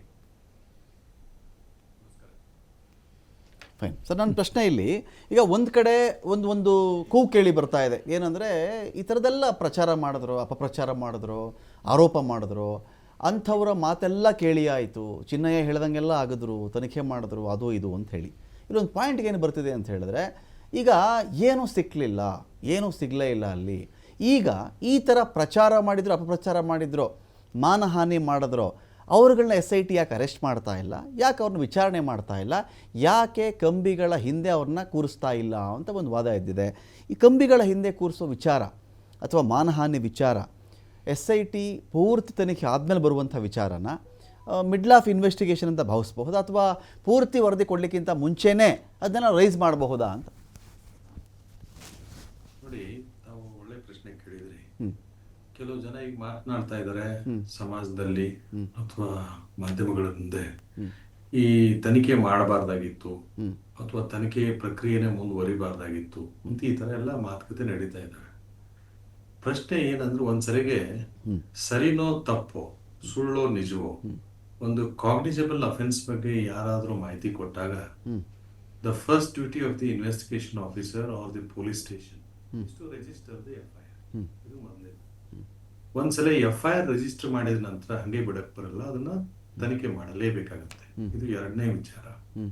ತನಿಖೆ ಆದ ನಂತರನೇ ಸತ್ಯಾಸತ್ಯತೆ ಅಥವಾ ಸಾಕ್ಷಿ ಪುರಾವೆಗಳು ಎಷ್ಟರ ಮಟ್ಟಿಗೆ ಲಭ್ಯವಿದ್ದಾವೆ, ಅಲಭ್ಯವಿದ್ದಾವೆ, ಅಥವಾ ಅದು ಸೈಂಟಿಫಿಕ್ ಎಕ್ಸಾಮಿನೇಷನ್ ಅಥವಾ ಸೈಂಟಿಫಿಕ್ ಎವಿಡೆನ್ಸ್ ಬೇಕಾ, ಫಾರೆನ್ಸಿಕ್ ಎವಿಡೆನ್ಸ್ ಬೇಕಾ ಅನ್ನೋದ್ರ ಬಗ್ಗೆ ಮುಂದುವರೆದ ಭಾಗವಾಗಿ, ತನಿಖೆಗೆ ಮುಂದುವರೆದ ಪ್ರಕ್ರಿಯೆಯಾಗಿ ಭಾಗವಾಗಿ ಅದು ಮುಂದೆ ಹೋಗುತ್ತೆ. ಓಕೆ. ಆದ್ರೆ ಈ ಒಂದ್ಸರಿ ಕಾಗ್ನಿಸಬಲ್ ಅಫೆನ್ಸ್ ಅಂತ ಬಂದಾಗ ಅವ್ನು ಹೇಳೋದೆಲ್ಲ ಸತ್ಯ ಅಥವಾ ಅವ್ನು ಹೇಳೋದೆಲ್ಲ ಸುಳ್ಳು ಅಂತ ಆ ಹಂತದಲ್ಲಿ ತೀರ್ಮಾನಕ್ಕೆ ಬರೋದಾಗ್ಲಿ, ಅಥವಾ ಅದನ್ನ ಅವ್ನು ಹೇಳಿದ್ದೆಲ್ಲ ಸತ್ಯ ಅಂತ ಎಲ್ಲರಿಗೂ ತೊಂದರೆ ಕೊಡೋದಾಗ್ಲಿ ಅಥವಾ ಅರೆಸ್ಟ್ ಮಾಡೋದಾಗ್ಲಿ, ಅಥವಾ ಅವ್ನು ಹೇಳಿದ್ದೆಲ್ಲ ಸುಳ್ಳು ಅಂತ ಅಲ್ಲಿಗೆನೆ ಅದನ್ನ ಕೇಸನ್ನ ಮುಚ್ಚಾಕೋದಾಗ್ಲಿ ಮಾಡೋದಕ್ಕೆ ಬರೋದಿಲ್ಲ. ಯಾಕೆ ಕಾಗ್ನಿಸಬಲ್ ಅಫೆನ್ಸ್ ಅಂತಂದ್ರೆ ಬಹಳ ಗಂಭೀರವಾದ ಆರೋಪ ಇದ್ದಾಗ ಅದನ್ನ ಮಾಡ್ಲೇಬೇಕಾಗುತ್ತೆ. ಒಂದು ಇದಕ್ಕೆ ಹಿನ್ನೆಲೆ ಹೇಳ್ಬಿಡ್ತೀನಿ. ಈ ಆವಾಗಿನ ಲೆಜಿಸ್ಲೇಟಿವ್ ಅಸೆಂಬ್ಲಿಯಲ್ಲೂ ಕೂಡ ಇದು ಒಂದ್ಸರಿ ಡಿಸ್ಕಷನ್ ಆಗಿತ್ತು ಅನ್ನೋದ್ರ ಬಗ್ಗೆ ಕೆಲವೊಂದು ಮಾಹಿತಿಗಳನ್ನ ತೋರಿಸಿದ್ರು, ಮಾಧ್ಯಮದಲ್ಲೇ ನೋಡಿದ್ ನಾವು. ಮುಂಚೆನೂ ಕೂಡ ರಾಮಕೃಷ್ಣ ಹೆಗಡೆ ಅವ್ರ ಕಾಲದಲ್ಲೂ ಕೂಡ ಇದ್ರ ಬಗ್ಗೆ ಅಸೆಂಬ್ಲಿಯಲ್ಲಿ ಚರ್ಚೆ ಆಗಿತ್ತು ಅನ್ನೋದಾಗ್ಲಿ, ಅಥವಾ ನಂತರ ಹಂತಗಳಲ್ಲಿ ಚರ್ಚೆ ಆಗಿತ್ತು. ಮತ್ತು ಸಾಕಷ್ಟು ಇದರ ಬಗ್ಗೆ ಸಮಾಜದಲ್ಲಾಗ್ಲಿ ಅಥವಾ ಆ ಭಾಗದಲ್ಲಾಗ್ಲಿ ಅಥವಾ ಮಾಧ್ಯಮಗಳಲ್ಲಾಗ್ಲಿ ಅಥವಾ ಯೂಟ್ಯೂಬ್ ಆಗಿರ್ಬೋದು, ಪತ್ರಿಕಾ ಮಾಧ್ಯಮ ಆಗಿರ್ಬೋದು, ಅಥವಾ ಮತ್ತೊಂದಾಗಿರ್ಬೋದು, ಅಂದ್ರೆ ಪ್ರಿಂಟ್ ಮೀಡಿಯಾ ಆಗಿರ್ಬೋದು, ವಿಜುವಲ್ ಮೀಡಿಯಾ ಆಗಿರ್ಬೋದು, ಎಲ್ಲದರಲ್ಲೂ ಕೆಲವೊಂದು ಆರೋಪಗಳು ಬರ್ತಾ ಇದ್ವು. ಎಲ್ಲ ಆರೋಪಗಳು ಸತ್ಯ ಅಂತಲ್ಲ, ಅಥವಾ ಎಲ್ಲ ಆರೋಪಗಳು ಸುಳ್ಳು ಅಂತಲ್ಲ. ಈ ಆರೋಪಗಳು ಬಂದ ಮಾತ್ರಕ್ಕೆ ಅಲ್ಲಿ ಸಂಶಯ ಏನ್ ಹುಟ್ಟತಾ ಇತ್ತು, ಅಥವಾ ಈ ಕೆಲವೊಬ್ಬರಿಗೆ ಭಾವನೆಗಳಿಗೆ ಏನೋ ಧಕ್ಕೆ ಬರ್ತಾ ಇತ್ತು ಮೇಲಿನ ಮೇಲೆ ಆಗ್ಲಿ, ಇದಕ್ಕೊಂದು ಸ್ಪಷ್ಟತೆ ಬೇಕಾಗಿತ್ತು. ಸ್ಪಷ್ಟತೆ ಅಂತಂದ್ರೆ ಅಲ್ಲಿ ತಿಪ್ಪೆ ಸಾರೋ ಕೆಲಸ ಮಾಡಬಾರ್ದು. ಒಂದು ಕೂಲಂಕುಷವಾದ ಒಂದು ತನಿಖೆ ಅಗತ್ಯಿತ್ತು, ಒಂದು ಫುಲ್ ಸ್ಟಾಪ್ ಕೊಡುವಂತ ಒಂದು ತನಿಖೆ ಅಗತ್ಯತೆ ಇತ್ತು. ಹಾಗಾಗಿ SIT ಅನ್ನ ರಚನೆ ಮಾಡಬೇಕಾಗಿ ಸರ್ಕಾರ ಬಂತು. ಸರ್ಕಾರ ಆ ಪ್ರಕಾರ ಇದು ಪೊಲೀಸ್ ಸ್ಟೇಷನ್ ಅಲ್ಲಿ FIR ಆಗಿ ಇದರಲ್ಲಿ ಒಂದು ಕಾಗ್ನಿಜೆನ್ಸ್ ತಗೊಂಡಿದ್ದು ಕೋರ್ಟ್ ಆ ಪ್ರಕಾರ ಇನ್ವೆಸ್ಟಿಗೇಷನ್ ಆರ್ಡರ್ ಮಾಡಿತ್ತು. ಇನ್ವೆಸ್ಟಿಗೇಷನ್ ಅನ್ನ ಹಸ್ತಾಂತರ ಮಾಡಿ SIT ಗೆ ಕೊಡಲಾಗಿತ್ತು. ಅಂದ್ರೆ ಈ decision to register the complaint was not by the government, it was by the court. Court ನ ಆದೇಶದ ಮುಂದುವರೆದ ಭಾಗವಾಗಿ ಇನ್ವೆಸ್ಟಿಗೇಷನ್ ಏಜೆನ್ಸಿನ ಬದಲು ಮಾಡಿರೋದು ಸರ್ಕಾರ. ಆದ್ರೆ ಆ ಫಿರ್ಯಾದಿಯಲ್ಲಿ ಸತ್ಯಾಸತ್ಯತೆ ಬಗ್ಗೆ ತನಿಖೆ ಅವಶ್ಯಕತೆ ಇದೆ ಅಂತ ಮನಗಂಡಿದ್ದು ಮತ್ಯಾರು ಅಲ್ಲ, ಕೋರ್ಟೇ, ಸರ್ಕಾರ ಅಲ್ಲ, ಕೋರ್ಟ್. ಅದನ್ನು ನಾವು ಗಮನದಲ್ಲಿ ಇಟ್ಕೊಂಡಾಗ ಈ ಕೋರ್ಟ್ ಮಾಡಿದ ವಿಚಾರನೂ ಸರಿ ಇದೆ ಅಂದ್ರೆ ಇದರ ಸತ್ಯಾಸತ್ಯತೆ ಹೊರಗೆ ಬರಲಿ ಅನ್ನೋದ್ರ ಬಗ್ಗೆ ಆಗ್ಲಿ, ಅಥವಾ ಈ ಸರ್ಕಾರನೂ ಕೂಡ ಆ ನಿಟ್ಟಿನಲ್ಲಿ ಮುಂದುವರೆದ ಭಾಗವಾಗಿ SIT ಕಾನ್ಸ್ಟಿಟ್ಯೂಟ್ ಮಾಡಿ ಅದಕ್ಕೆ ವರ್ಗಾಯಿಸಿದ್ದು ಸರಿ ಇದೆ ಅಂದ್ರೆ ಒಂದು ಸ್ಪಷ್ಟತೆ ಸಿಕ್ಬಿಡುತ್ತೆ, ಚಿತ್ರ ಸಿಕ್ಬಿಡುತ್ತೆ, ಸತ್ಯನೋ ಸುಳ್ಳು ಅನ್ನೋದು ಗೊತ್ತಾಗ್ಬಿಡುತ್ತೆ. ಇನ್ಮೇಲೆ ಅದ್ರ ಬಗ್ಗೆ ಇನ್ನೊಂದು ಚರ್ಚೆಗೆ ಅವಕಾಶ ಇರಲ್ಲ. ಹಾಗಾಗಿ ಈ ನಿಟ್ಟಿನಲ್ಲಿ ಮಾಡ್ಕೊಟ್ಟಿರೋದು ಸರಿ ಇದೆ. ಬಟ್ ಈಗ ಏನಂದ್ರೆ ಇವರು ತಪ್ಪಿತಸ್ಥರು ಅಥವಾ ಅವ್ರು ತಪ್ಪಿತಸ್ಥರು ಅಂತ ನಾವೇನ್ ಹೇಳ್ತಾ ಇದ್ದೇವೆ, ಅಂತಿಮ ವರದಿ ಬಂದು ಅದರಲ್ಲಿ ಏನೇನು ಉಲ್ಲೇಖ ಆಗಿದೆ ಅಂತ ಅಂದ್ರೂ ಕೂಡ it is again subject two trial. Okay. It is only the investigation report which has been placed before the court or which would be placed before the court. But that is not complete. Okay. It would be subjected to the trial. Okay. ಆ trial ನಲ್ಲಿ ಏನಾಗುತ್ತೆ, ಅದರ ಮೇಲೆ ಯಾರು ತಪ್ಪು ಮಾಡಿದ್ದಾರೆ, ತಪ್ಪಿತಸ್ಥರು ಇದಾರೋ ಇಲ್ವೋ, ಆರೋಪಗಳು ಸಾಬೀತಾಗಿದಾವೋ ಇಲ್ವೋ, ಯಾವ ಮಟ್ಟಕ್ಕೆ ಸರಿ ಇದೆಯೋ ಇಲ್ಲೋ ಅನ್ನೋದ್ರ ಬಗ್ಗೆ ಗೊತ್ತಾಗುತ್ತೆ. ಹಾಗಾಗಿ ಈ ಹಂತದಲ್ಲೇ ಎಲ್ಲ ಸಾಬೀತಾಗಿದೆ ಅಥವಾ ಸಾಬೀತಾಗಿಲ್ಲ ಅಂತ ಹೇಳೋದು ಕಷ್ಟ ಆಗುತ್ತೆ ಅಂತ ನನ್ನ ಅಭಿಪ್ರಾಯ. ಮತ್ತಷ್ಟು ಕೇಶವ್ ಅವರೇ, ಈಗ ಇಂಥ ಕೇಸ್ಗಳಿಗೆ ಸಂಬಂಧಪಟ್ಟಂತೆ ಈಗ ತಿಮರೋಡಿಯನ್ನೋ, ಮಟ್ಟಣ್ಣನವರನನ್ನೋ, ಜಯಂತ್ನೋ ಅಥವಾ ವಿಠ್ಠಲಗೌಡನನ್ನೋ ಇವ್ರನ್ಯಾರನ್ನಾದರೂ ಅರೆಸ್ಟ್ ಮಾಡಿ ಒಳಗಡೆ ಹಾಕಿಬಿಟ್ರೆ ಅದು ಅಲ್ಲಿಗಲ್ಲಿಗೆ ಸಮ ಆಯಿತು, ನಮಗೆ ತೃಪ್ತಿ ಆಯಿತು ಅನ್ನೋ ಧಾಟಿಯಲ್ಲಿ ನೀವಿದ್ದೀರಾ, ಅಥವಾ ಇಲ್ಲ ಥರೋ ಇನ್ವೆಸ್ಟಿಗೇಷನ್ ನಡೀಲಿ, ಯಾರ್ಯಾರ ಪಾತ್ರಗಳೇನಿದೆ ಅಂತ ಹೇಳಿ ನ್ಯಾಯಾಲಯ ಹೇಳಿ, ಈಗ ಪೊಲೀಸ್ ಅರೆಸ್ಟ್ ಮಾಡೋದು SIT ಅರೆಸ್ಟ್ ಮಾಡೋದು ದೊಡ್ಡ ವಿಷಯ ಅಲ್ಲ. ನ್ಯಾಯಾಲಯ ಹೇಳುತ್ತಲ್ಲ, ನ್ಯಾಯಾಲಯ ಶಿಕ್ಷೆ ಕೊಡ್ತಲ್ಲ, ಅದು ಬೇರೆನೇ ವಿಚಾರ ಇರುತ್ತೆ. ಮತ್ತು ಇವರುಗಳು ಇಲ್ಲಿವರೆಗೂ ಇರೋದು ನೋಡಿ, ಚಿನ್ನಯ್ಯನಿಗಾಗಿದ್ದೇ ಇಷ್ಟೊತ್ತಿಗೆ ಇವರೆಲ್ಲರಿಗೂ ಆಗ್ಬಿಡ್ಬೇಕಾಗಿತ್ತೇನೋ. ಕೇಶವ್ ಅವರೇ, ಚಿನ್ನಯ್ಯನಿಗಾಗಿದ್ದೇ ಇಷ್ಟೊತ್ತಿಗೆ ಇವರೆಲ್ಲರಿಗೂ ಆಗ್ಬಿಡ್ಬೇಕಾಗಿತ್ತೇನೋ. ಇವ್ರು ಯಾರು, ನಾನು ಹೆಣ ತೋರಿಸ್ತೀನಿ ಬನ್ನಿ, ನಾನು ಅಗಿತೀನಿ ಬನ್ನಿ, ನಾನು ಹೂತಾಕಿದ್ದೀನಿ ಬನ್ನಿ ಅಂತ ಇವ್ರು ಯಾರೂ ಹೇಳಲಿಲ್ಲ. ಹೂತಾಕಿದ್ದು ನಾನೇ ಅಂತ ಹೇಳ್ಕೊಂಡು ಬಂದಂಥ ಮೊದಲ ವ್ಯಕ್ತಿ ಚಿನ್ನಯ್ಯನೇ. ಅಥವಾ ಚಿನ್ನಯ್ಯನ ಇವ್ರು ಹೇಳಿಸಿರಬಹುದು, ನಮಗೆ ಗೊತ್ತಿಲ್ಲದಿರೋ ವಿಷಯದ ಬಗ್ಗೆ ನಾನು ಮಾತಾಡಲ್ಲ. ಸಂಚು ಮಾಡಿದ್ರು ಅಂತ ಆದರೂ ಚಿನ್ನಯ್ಯನ ಕಾನೂನು ಎಳ್ಕೊಂಡು ಹೋಯ್ತೆ ವಿನಃ ಷಡ್ಯಂತ್ರ ಮಾಡಿದರು, ಒಟ್ಟಿಗೆ ಊಟ ಮಾಡಿದರು, ಡೆಲ್ಲಿಗೆ ಇವರು ಫ್ಲೈಟ್ ಟಿಕೆಟ್ ಬುಕ್ ಮಾಡ್ಕೊಂಡು ಹೋಗಿದ್ದರು, ಚಿನ್ನಯ್ಯನ ಹಾಕೊಂಡು ದುಡ್ಡು ಹಾಕಿದ್ರು. ಇವುಗಳ ಆಧಾರದ ಮೇರೆಗೆ ಇವರನ್ನು ಅಪರಾಧಿಗಳು ಅಂತಲೋ, ಆರೋಪಿಗಳು ಅಂತಲೋ, ಅಥವಾ ನಿರ್ದೋಷಿಗಳು ಅಂತಲೋ ಕನ್ಸಿಡರ್ ಮಾಡಿಲ್ಲ. ಸೊ ಇಲ್ಲಿ ಈ ಕ್ಷಣದ ರಿಯಾಕ್ಷನ್ ಇದು. ಇವರೆಲ್ಲರೂ ಒಳಗಡೆ ಹಾಕ್ಸ್ಬೇಕಾಗಿತ್ತು, ಅಪಪ್ರಚಾರ ಮಾಡಿದ್ರು, ಮರ್ಯಾದೆ ತೆಗೆದಿದ್ರು, ಇವರು ನೋಡ್ಬೇಕು ನಾನು ಇವ್ರು ಜೈಲು ಒಳಗಡೆ ಇರೋದು, ಆ ತರಹದ್ದಿದೆಯಾ ನಿಮ್ಮ ಮೈಂಡಲ್ಲಿ ಈಗ ಅಂತ? ಖಂಡಿತ ಆ ರೀತಿಯ ಭಾವನೆ ನಮ್ಮಲ್ಲಿ ಇಲ್ಲ ಸರ್. ಯಾಕೆ ಅಂತ ಹೇಳಿದ್ರೆ, ಒಬ್ರನ್ನು ಜೈಲಿನಲ್ಲಿ ನಾವು ನೋಡ್ಬೇಕಾದ್ರೆ ಅವನು ತಪ್ಪಿತಸ್ಥ ಆಗಿರ್ಬೇಕು, ಆರೋಪಿ ಆಗಿರ್ಬೇಕು, ಅಥವಾ ಅಪರಾಧಿ ಆಗಿರ್ಬೇಕು. ನಮ್ಮಲ್ಲಿ ಏನು ಈಗ ನಮ್ಮ ಭಾವನೆ ಇದೆ ಅಂತ ಹೇಳಿದ್ರೆ, ಎಲ್ಲವೂ ಇವರು ಹೇಳಿದ್ರು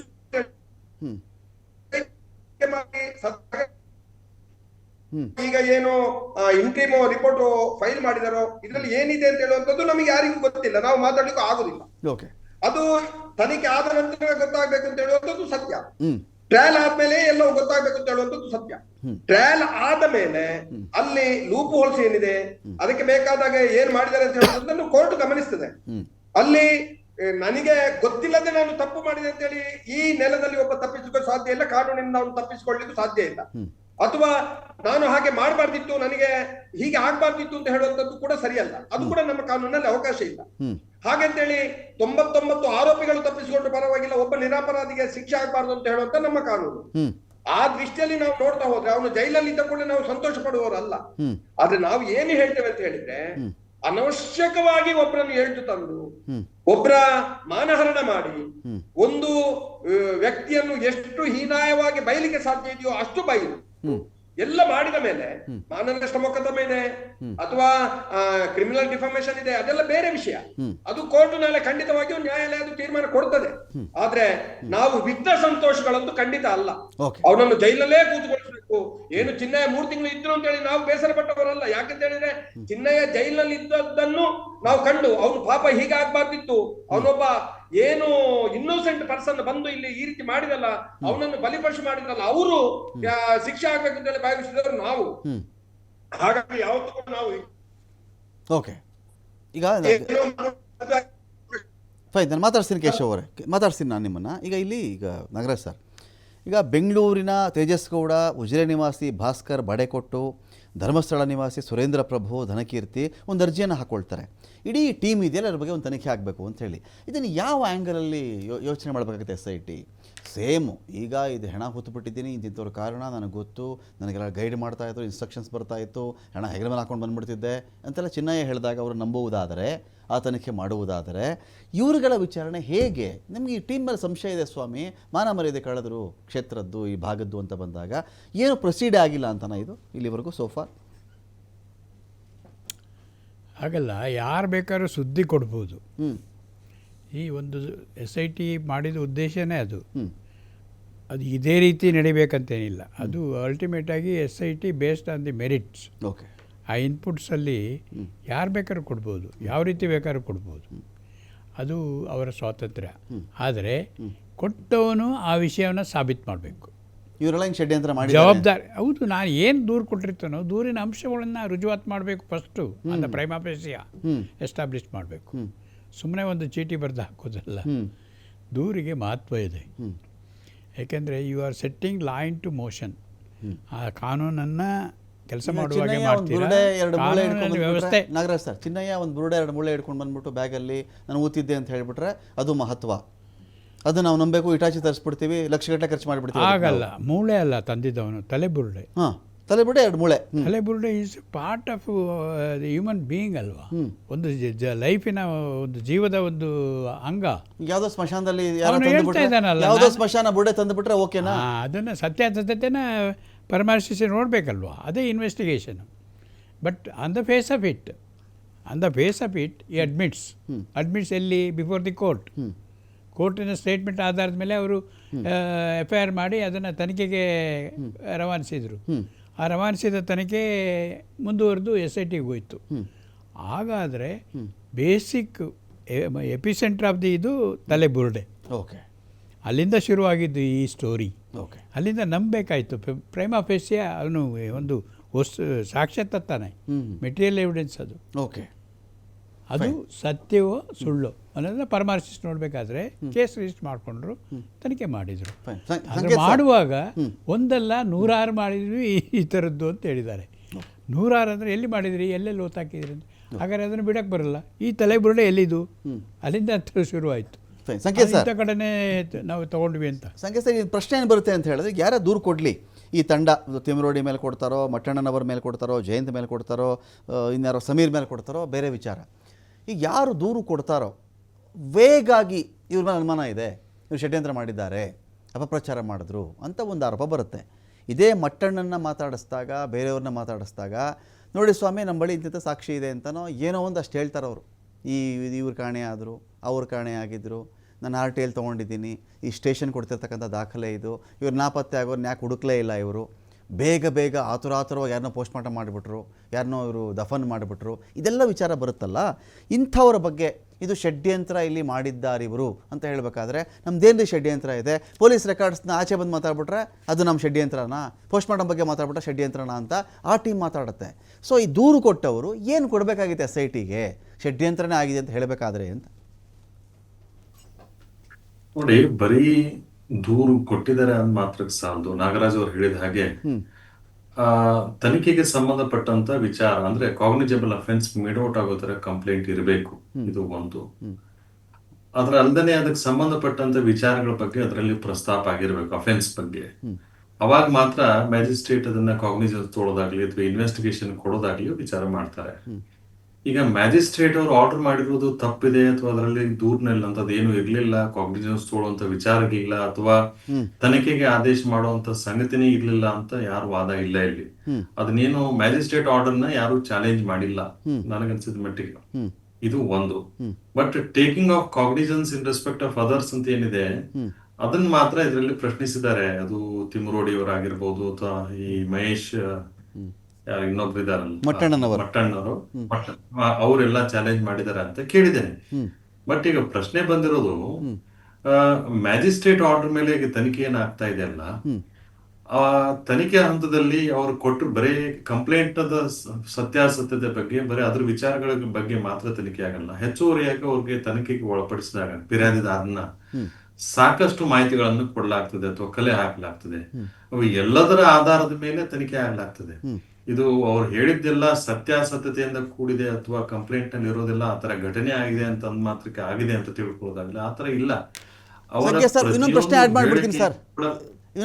ಮಾಡ್ಬಿಡ್ತೀನಿ ನೋಡಿ ಸರ್. ಈಗ ಯಾರೋ 5 ಕೊಲೆ ಮಾಡಿಬಿಟ್ಟಿದ್ದಾರೆ ಒಂದು ಜಾಗದಲ್ಲಿ, 10-15 ವರ್ಷಗಳಲ್ಲಿ ಈ ಥರ 5-6 ಕೊಲೆಗಳನ್ನು ಮಾಡಿ ಒಂದು ಕಡೆ ಹೂತುಬಿಟ್ಟಿದ್ದಾರೆ ಅಂದರೆ ವಿಚಾರ ಬೇರೆ.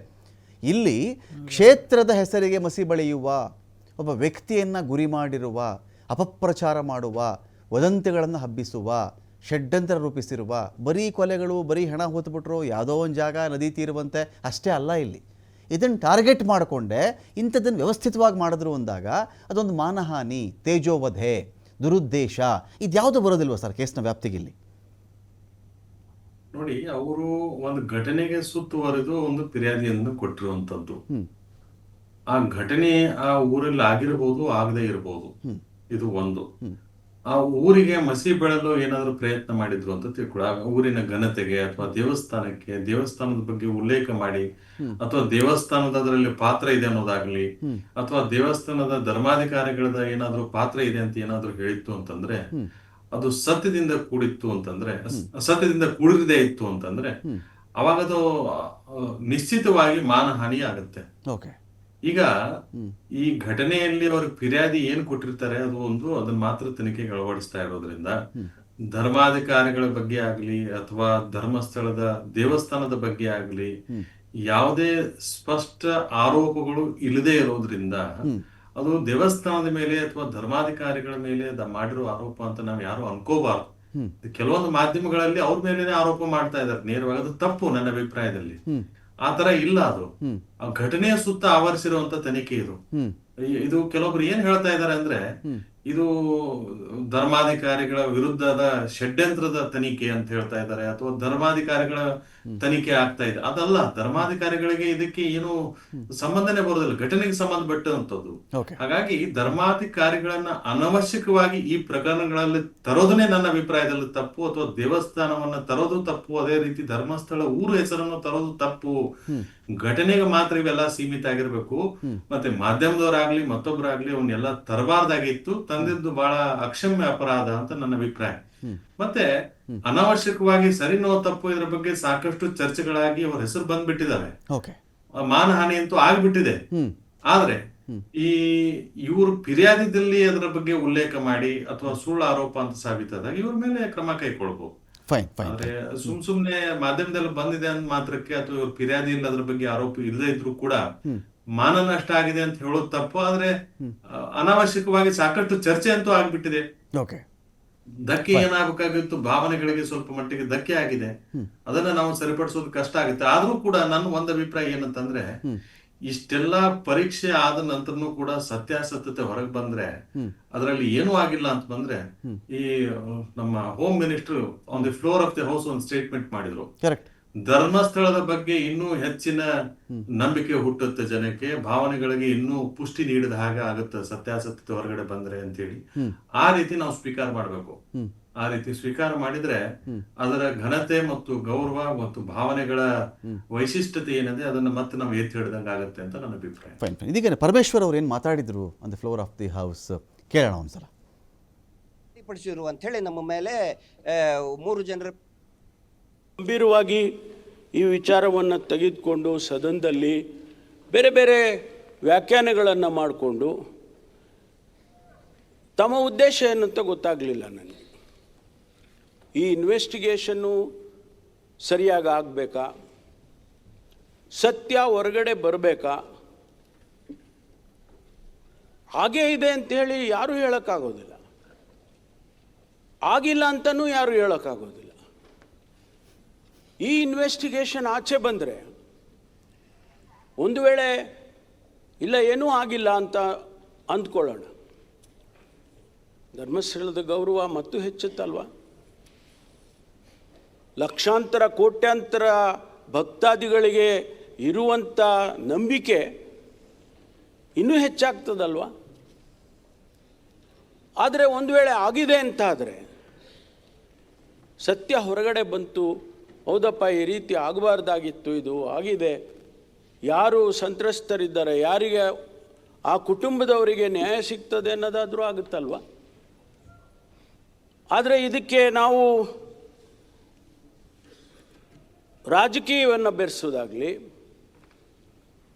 ಧರ್ಮದ ಹೆಸರಿನಲ್ಲಿ ಆದರೂ ಕೂಡ ಇದನ್ನು ನಾವು ಹೆಚ್ಚು ಮಾಡ್ತಕ್ಕಂಥದ್ದಾಗಲಿ ಇದು ಆಗಬಾರ್ದು ಅಂಥೇಳಿ ನನ್ನ ಅಭಿಪ್ರಾಯವನ್ನು. ಯಾರದ್ದೋ ಹೆಗಲ ಮೇಲೆ ಯಾರೋ ಬಂದೂಕಿಟ್ಟು ಯಾರಿಗೋ ಗುರಿ ಇಡೋದು ಆಗಬಾರ್ದು.